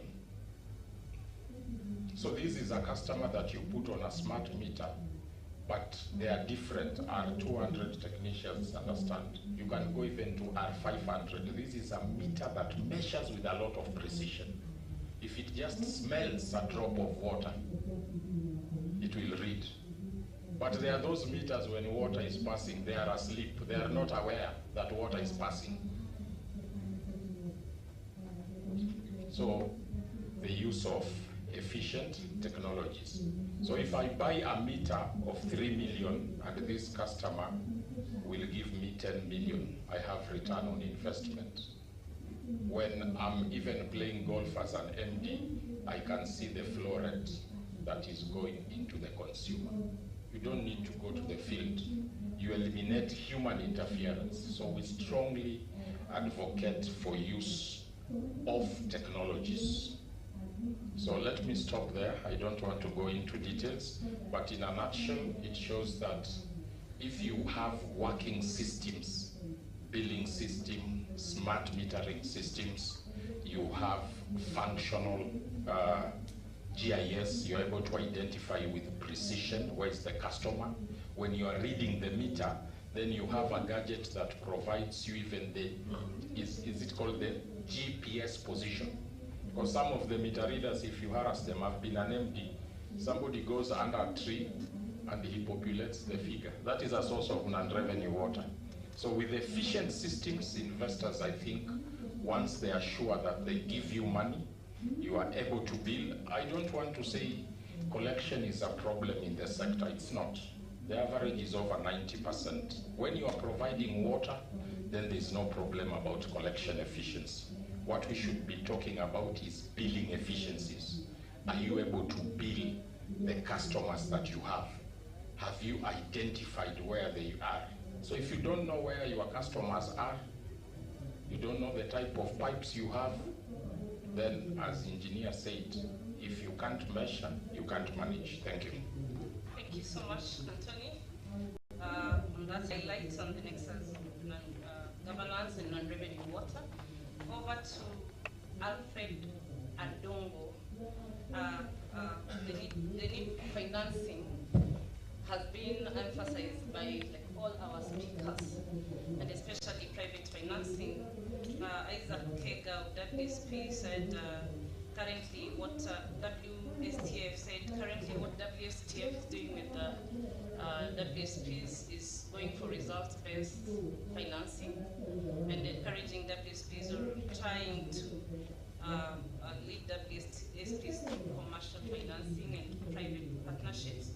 Having experience in this and best practices in private sector engagements, could you share your experience with us, including financing models and significant lessons learned? Thank you. First of all, I must say it's a great pleasure for this opportunity to view our experience as Sana Holdings. Sana is a social enterprise which is established by an NGO called Sustainable Aid in Africa. And it was established in an effort to try and bridge a significant gap in the sector. We all will realize that in most cases, development partners think of water, the needs, they come up with the plans for investment, they construct the facilities, but there is never a full value chain in water, particularly in the rural and the small-scale utilities. And so SANA came on board to try and bridge that gap. And if you look at recent statistics, it also shows that close between 20 to 40% of our small utilities are not functional. And the ones which have been constructed, within 3 to 5 years, they go back to disuse, not functional at all. And if you look closely, the key causes of this unfortunate situation is inadequate funding or lack of funds within these particular utilities. Number 2, management skills. You find that as corporate social responsibilities, some companies and even donors develop huge projects and hand them over to your parents, our parents, to manage. And at the end of the day, you don't have the capacity to manage this. So lack of management capacity is a big challenge.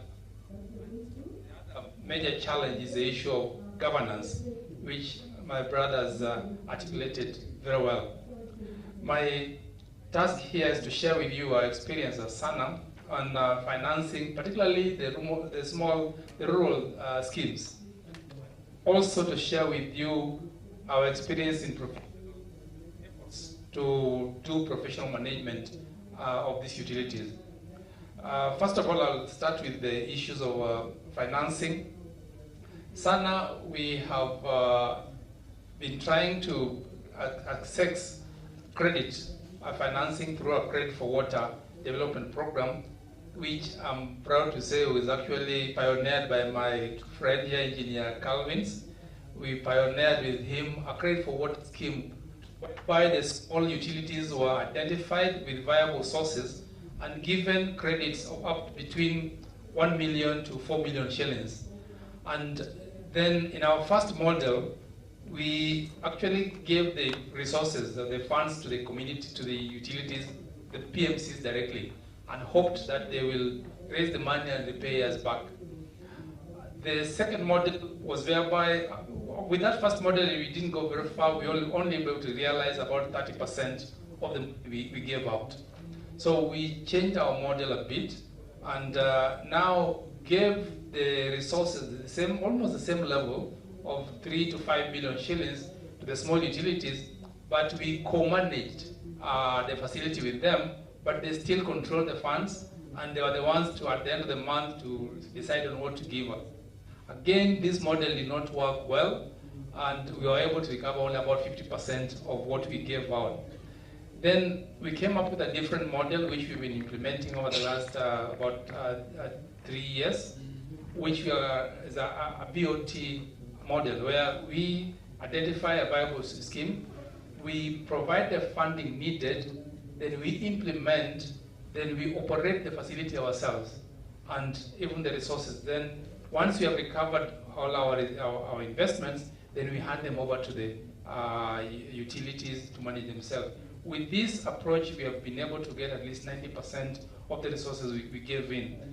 So it's a situation where you build, you operate, then once you've recovered your resource, you're able to give it back to the community. In most cases, the small utilities, they'll make the money, but repaying you do not become a priority to them.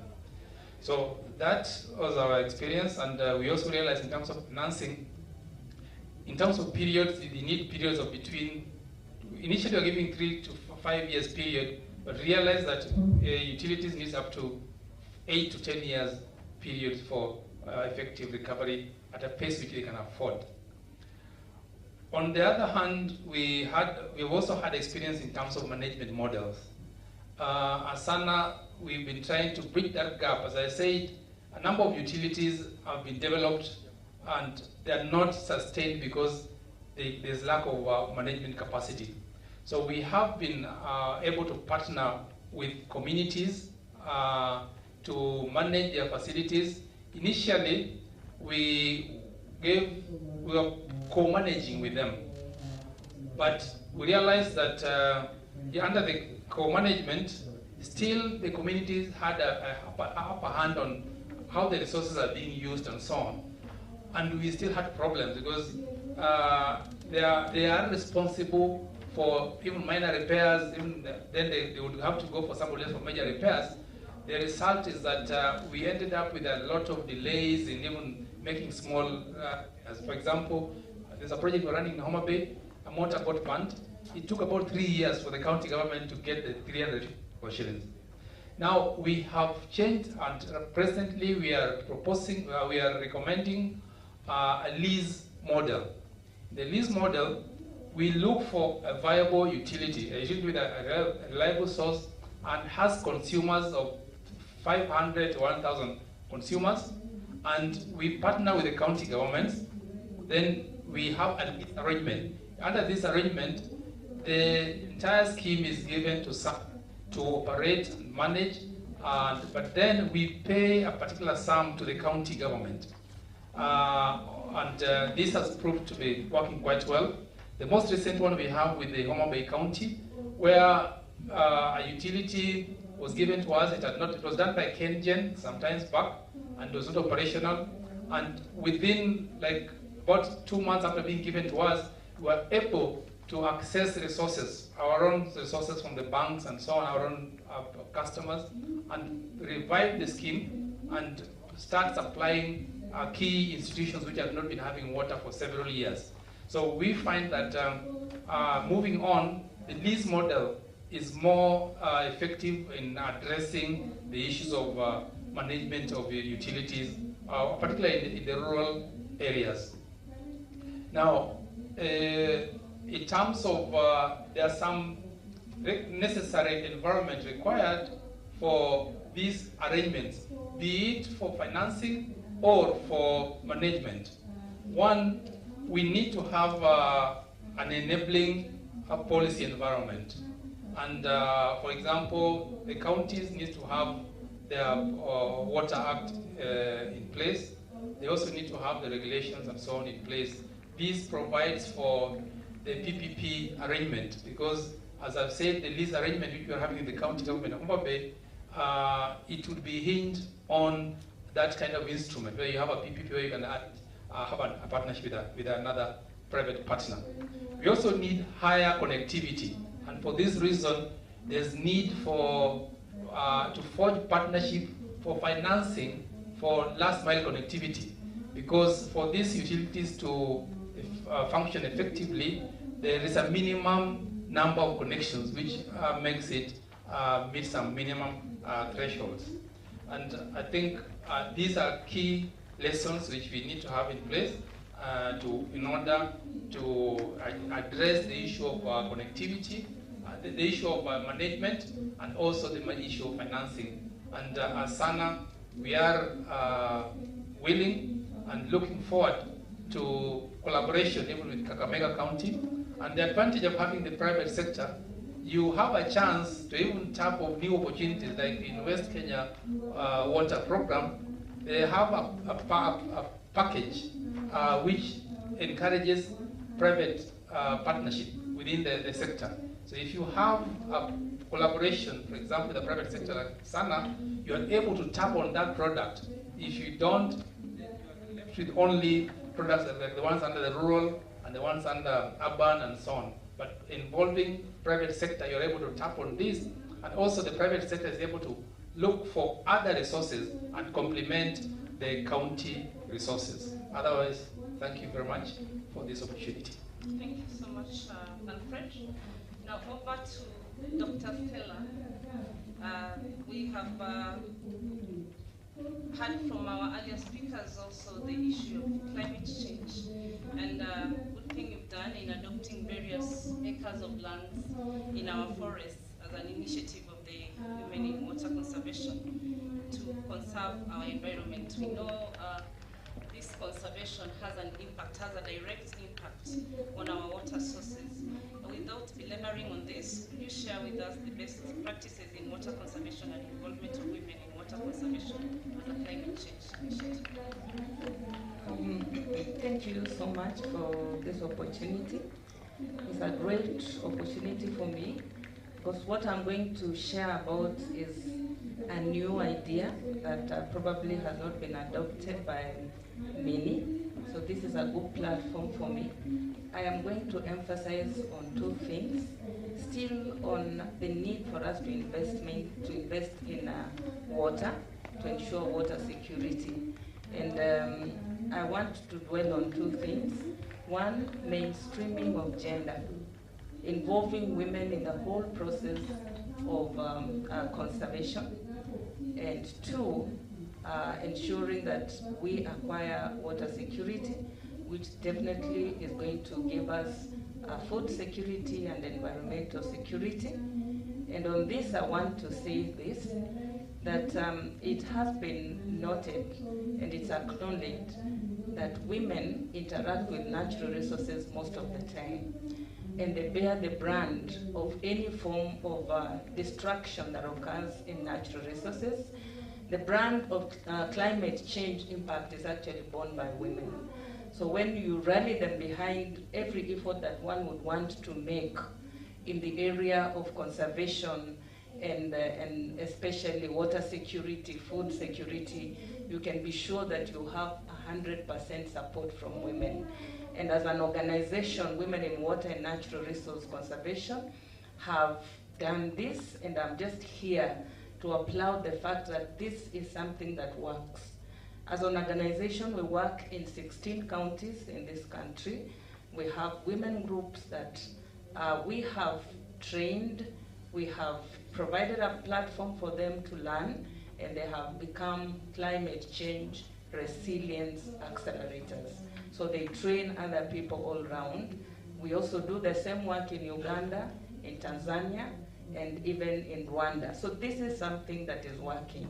And studies have shown that if we can be able to fill up the gap, the gender gap, then we stand on a global level, we stand an opportunity of increasing the global GDP by 28 trillion shillings, US dollars.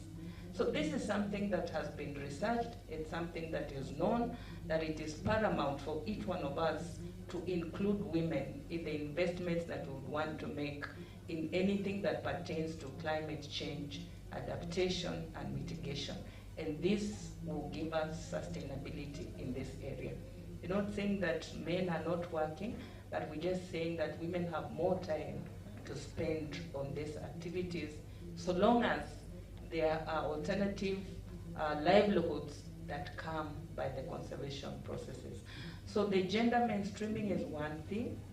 Another thing that I want to share, and which is new actually in the world, maybe it's not so new in other places, but in our county, I find it a little bit new, and this is embracing nature-based solutions in our investments. Now, investments in water security, I would say, can be done in two ways. You can go the way of gray infrastructure, and you can also go the way of green infrastructure. And my predecessors have labored, they have talked so much on the gray infrastructure and how we can invest in that to be able to improve our water resources, and I really appreciate. But I'm here to talk about the green infrastructure, and this involves the use of nature-based solutions. And previous speakers have talked about the levels of water, the quantity of water going down, and the desire that we supply water up to the doorstep. Then one asks, so where will this water come from? If at the point where we are as we speak, the amount of water in the rivers have gone down, what is this one thing that we can do to be able to improve and increase the amount of water in our rivers and other water bodies, so that then our governor can be able to achieve what he is yearning for, to provide water to every doorstep. And this can only be achieved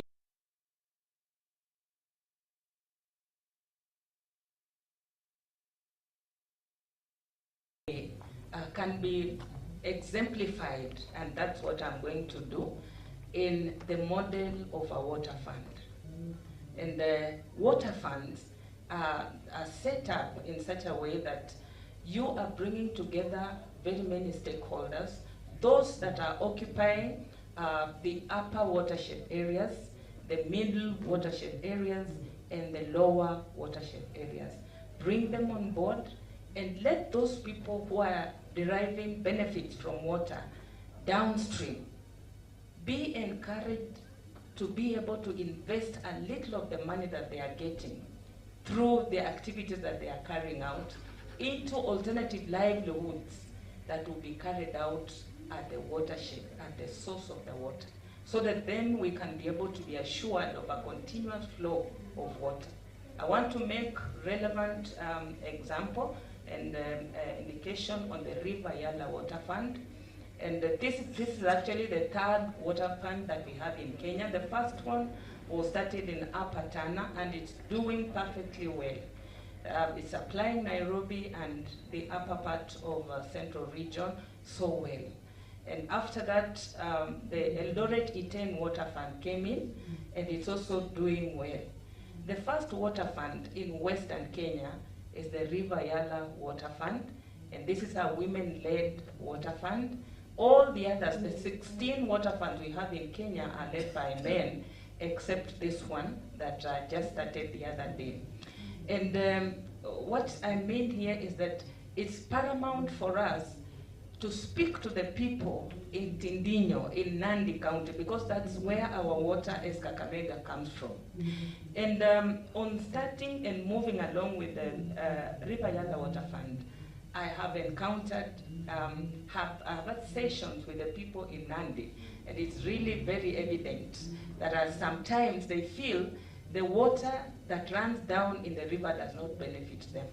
So we really have to talk to them, incentivize them, so that they can be able to accept to take care of the watershed, so we can be able to get water in Kakamega, in Vihiga, and even in Siaya.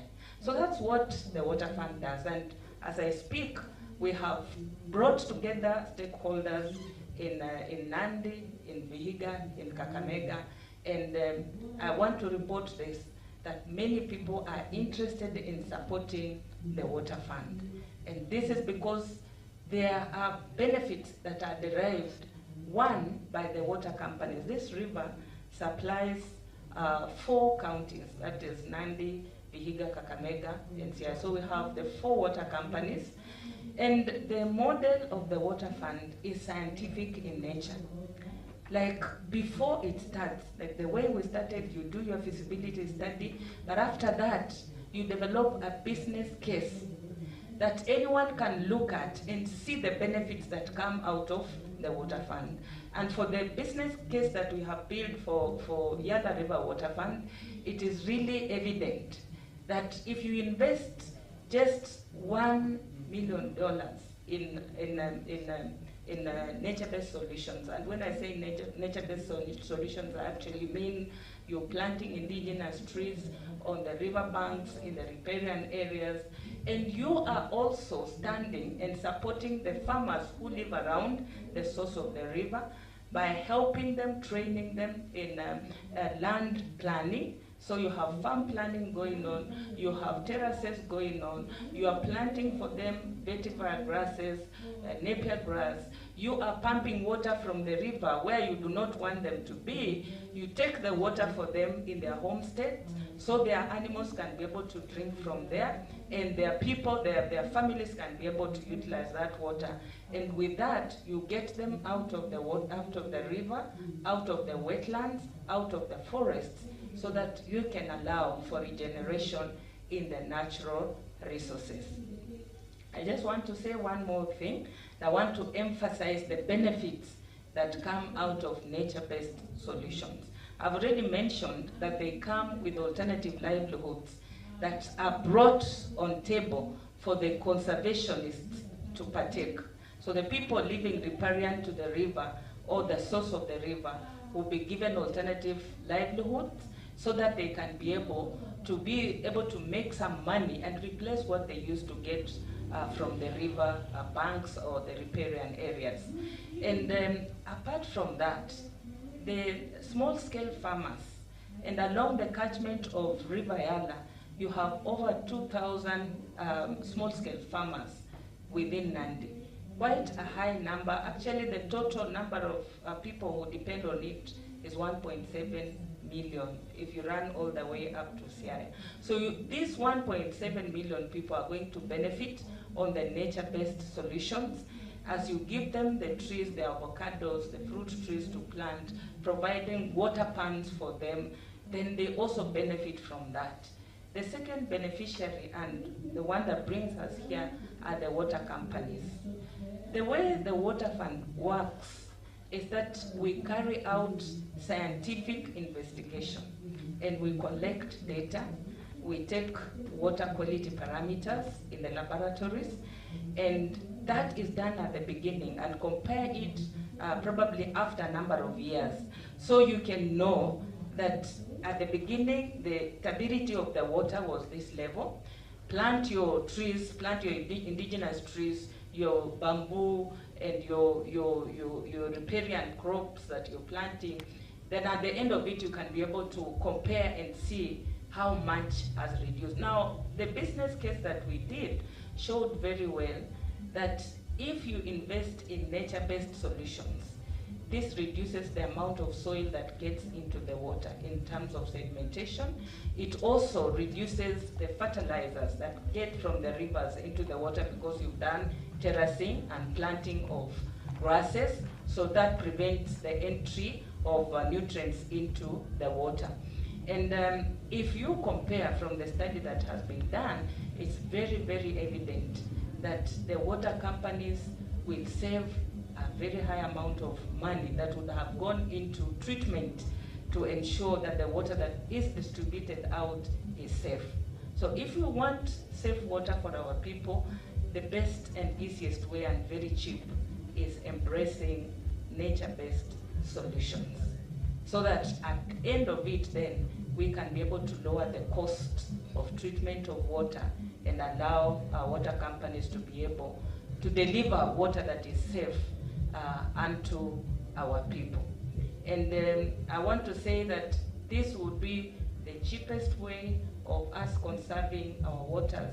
And it looks at not just the quality of water, but the quantity of water that we are going to have over time. So as we proceed, if we want to increase the amount of groundwater, the amount of water in our rivers, and this has been done scientifically by river caging stations, and it has been proved that the amount of water will increase if you deliver nature-based solutions. So I think I want to stop there, and if there's any question, we'll interact. Thank you. Thank you, Dr. Stella, for that. I know also women and their passion. I said Susan is very passionate about sanitation. Given an opportunity, she will take a whole day. But Susan, I hope you take not more than 7 minutes. We know sanitation service provision. Low-income areas is the next frontier in closing the coverage gap on sanitation. And also, WSP is currently, especially Kaiico, is focusing on the opportunities and incentives for private sector investment on sanitation for poor areas. Recently, you undertook an institutional capacity assessment for Kaiico and also supported us on policy development. What were the key gaps identified, and how can the gaps be bridged? Thank you, Christabel. Good evening. Christabel, I hope it was not intentional that I was the last speaker, given that sanitation is still a baby to water, despite the fact that, as Ambugo says, that climate change is a crisis to water. I think sanitation is a crisis to climate change. So that gives us the question of where we need to put our priorities. As the CEC was speaking, he talked about climate change funds. There is an opportunity for sanitation to access climate change funds. And to our CEC, already there is an opportunity for us in Kakamega County to support our sanitation initiatives through these funds. I want to start by talking about the enabling environment, particularly for sanitation. Of course, I've mentioned that sanitation is given a very small space. And as you can see, I am about 10 against 1 who is talking about sanitation. However, there is much that we need to do. And when I start with enabling environment, I want to bring to our attention. People think that there is a crisis in sanitation when it comes to policies and regulations. And I say nay. Why? Because at the national level, and I want to speak to our Kenyan context and Kakamega County as well. At the national level, in around, was it in 2018, we developed the cash policy. This is Kenya Environmental Sanitation and Hygiene Policy. The policy is not in conflict with our sanitation management policy, because when the Kenya Environmental Sanitation Policy was developed, it created a platform for WASREP to come up with guidelines. And the guidelines was for the non-seaward sanitation. At this time, there was a lot of discussions around sanitation. So the first thing to do was to come up with the regulatory instruments to govern sanitation. Later on, we have now the sanitation management policy. And this is coming in to complement what utilities are doing. As we are all aware, utilities were initially sewerage companies. Today, they have adopted the name sanitation. The question is, how sanitation are our utilities? And I will start by saying that at the utility level, most of our utilities beyond sewerage, they have only taken exhauster service providers as the only sanitation service that they are offering. I'm very impressed with Kakamega Water and County, the Kakamega County Water and Sanitation Company, because at the onset of the project USAID Western Kenya Sanitation, we had a sat down and we said, how do we make Kakamega Water become a sanitation company? And the first thing was to help in reviewing their strategic documents. That included the strategic plan. Today, as we speak, Kakamega County has a pro-sanitation strategic plan, attracting close to 100 million. That is about 10% of their intended budget projection of 1 billion. As we speak today, Kakamega County has already created a resource mobilization committee. And the intention of the resource mobilization committee is to bring on board players to support both water and sanitation. I also want to applaud Kakamega County Water Company, because it is one of the companies that has embraced sanitation to the extent that they have created a dedicated unit with dedicated staff for sanitation. That calls for or speaks to how much Kakamega County has embraced sanitation. Back to the capacity assessment. Before we embarked on supporting, we did a capacity assessment. And all these things that we have mentioned, the policy environment, were gaps that were identified in the capacity assessment. Some of the things that we anticipate to do is to create a citywide, I call Kakamega a city because I see it as a city soon, a citywide inclusive sanitation plan. Why citywide inclusive sanitation? We have different sectors working in silos. For us to realize fund mobilization and utilization, we need all the sectors sitting together to discuss sanitation. This is a table that will invite the Department of Water and Sanitation. The table will invite Department of Health as an enforcer. The table will invite Department of Finance as a key body that is supporting both allocation and utilization of budgets.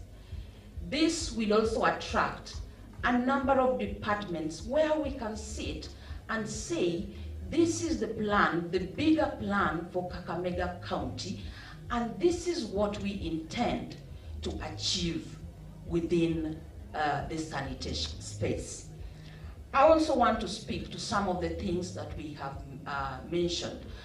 Dr. Stella has just mentioned about nature-based technologies. As USA WKSP, we are keen on bringing in technologies that are pro-sanitation and as well as climate smart. As we are doing this, we need to be cognizant of the expertise or the knowledge that is within our local context, particularly around product development and technologies. Last week, I supported a number of entities or businesses to bring technologies that are supporting fecal sludge management. And one of the technologies that we were bringing, and this was to be imported from the Netherlands, is a poo-poo pump. Late last year, the poo-poo pump was costing about 700,000. When now a small enterprise is now requesting to purchase a poo-poo pump upon realization of fundings through linkages with financial institutions, the price of the poo-poo pump has gone up to 1.2 million. That is a big percentage increase. Why is the increase? It's because of our foreign exchange. Mr. Mbugo has just spoken about the foreign exchange risks. We need to think of how do we tap into the local expertise around technologies to be able to build our sanitation portfolio or the wash portfolio. Sanitation, by the way, attracts around 17 billion into our GDP annually. And that gives it a reason as to why we need to invest in sanitation. As USAID Western Kenya Sanitation Project, we are also looking into public-private partnership. And in Kakamega, we have brought on board the low-volume players, like the artisans. We have brought on board the manual pit emptiers, who are going to partner with the county government as well as Kaiico to be able to provide sanitation service. Beyond that, we are also working closely with financial institutions. And this was a gap that Kakamega had. Today, we are working with financial institutions like Syrian Bank, Cooperative Bank, Family Bank, to be able to support the Kaiico to be more bankable through our engagement or through linkages. We support business-to-business engagement, as we also bring in build their capacity to be able to access these funds. One of the first ever business plan was developed this year for Kaiico, and the business plan is projected at around 1.2 billion. So we need to work with, and the MD just told us that as of today, they are at 300 million. The question is, where are we going to get the about 70% deficit of funds to support realization of access to both water and safely managed sanitation in Kakamega County? Thank you. Thank you so much, Susan, for the brief on sanitation. We've had an engaging session with our speakers, with our panelists. I know it's a rich source of information, key for us in unlocking investment opportunities in water and sanitation service provision. I'd like to take this opportunity to now hand over to the audience. I know you've been listening keenly. I know you've been noting down areas you wish to seek clarification or ask any questions. Let's have a brief 10-minute session questions. If you have any questions to pose either to the speakers or to the panelists, kindly, when you're posing the question, ask the specific speaker so that they can pick it up. I'll take the first batch of maybe 5 questions. Yes, starting with please. Good evening, everyone. My name is Engineer Pisodu. I'm from the PPP Directorate. My question goes to the MD, Kaiico. It's more of a clarification. You've said that the water supply is at 87% coverage. I wonder if this is piped water, or does it include the boreholes or the springs or the river? As the people serve the 87%, does it include people served by different sources of water or piped water? Then I noticed from your presentation that you have different needs that are itemized, different items. I also wonder if you've considered doing or acquiring these services as a PPP, other than the performance-based contracts that focus mostly on NRW. Would you also consider doing a large-scale PPP where you get a private investor who can abstract the water, do the piping, whether it's rehabilitating or extending the horizontal infrastructure, do the supply to the end user, the metering, the NRW management, the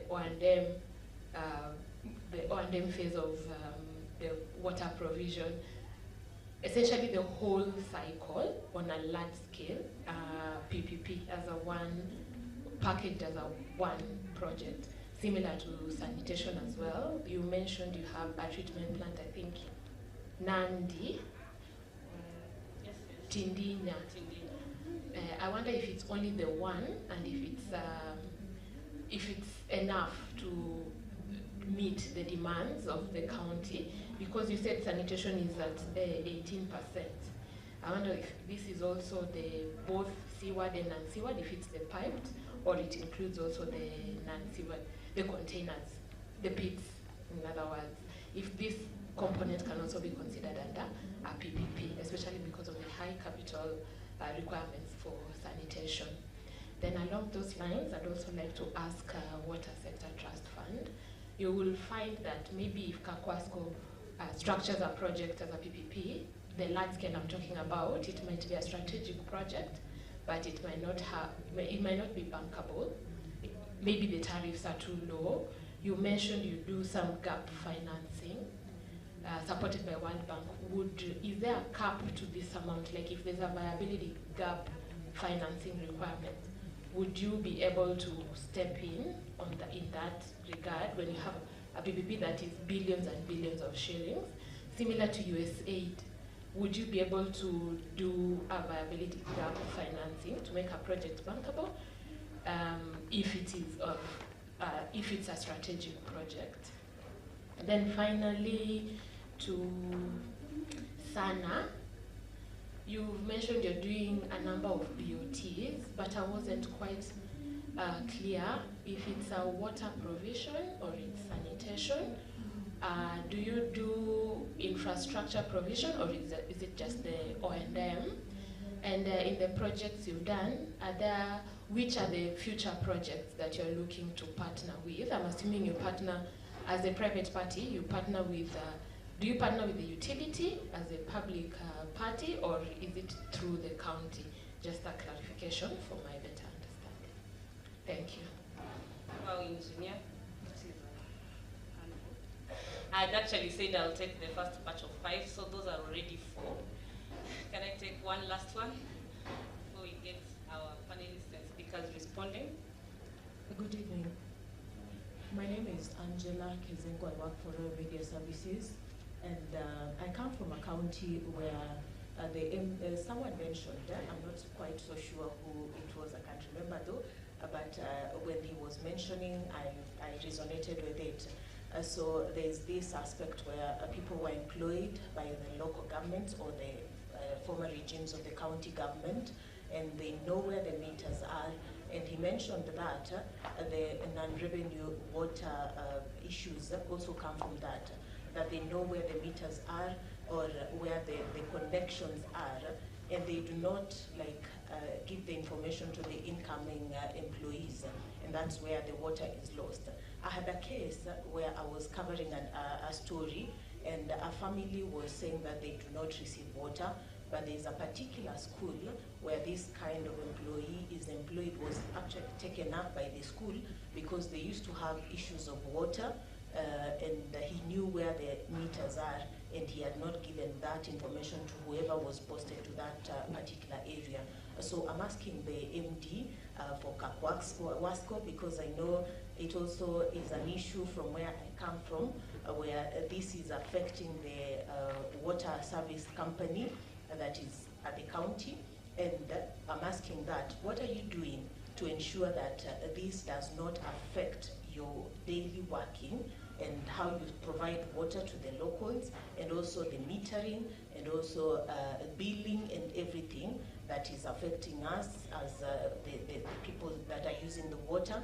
And eventually, how does this affect your working? How do you now work to ensure that these people do not continue doing this? Thank you so much. Thank you. Let's give our MD an opportunity to respond to the 3 questions. Then Isaac, WSTF, and finally Sana Alfred. Kindly the mic.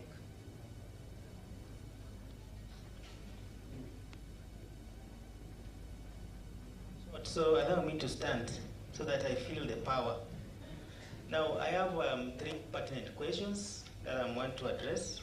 One is from the engineer about the coverage, which is stated as 87%. Now, engineer, we normally have a system that is called the WARIS.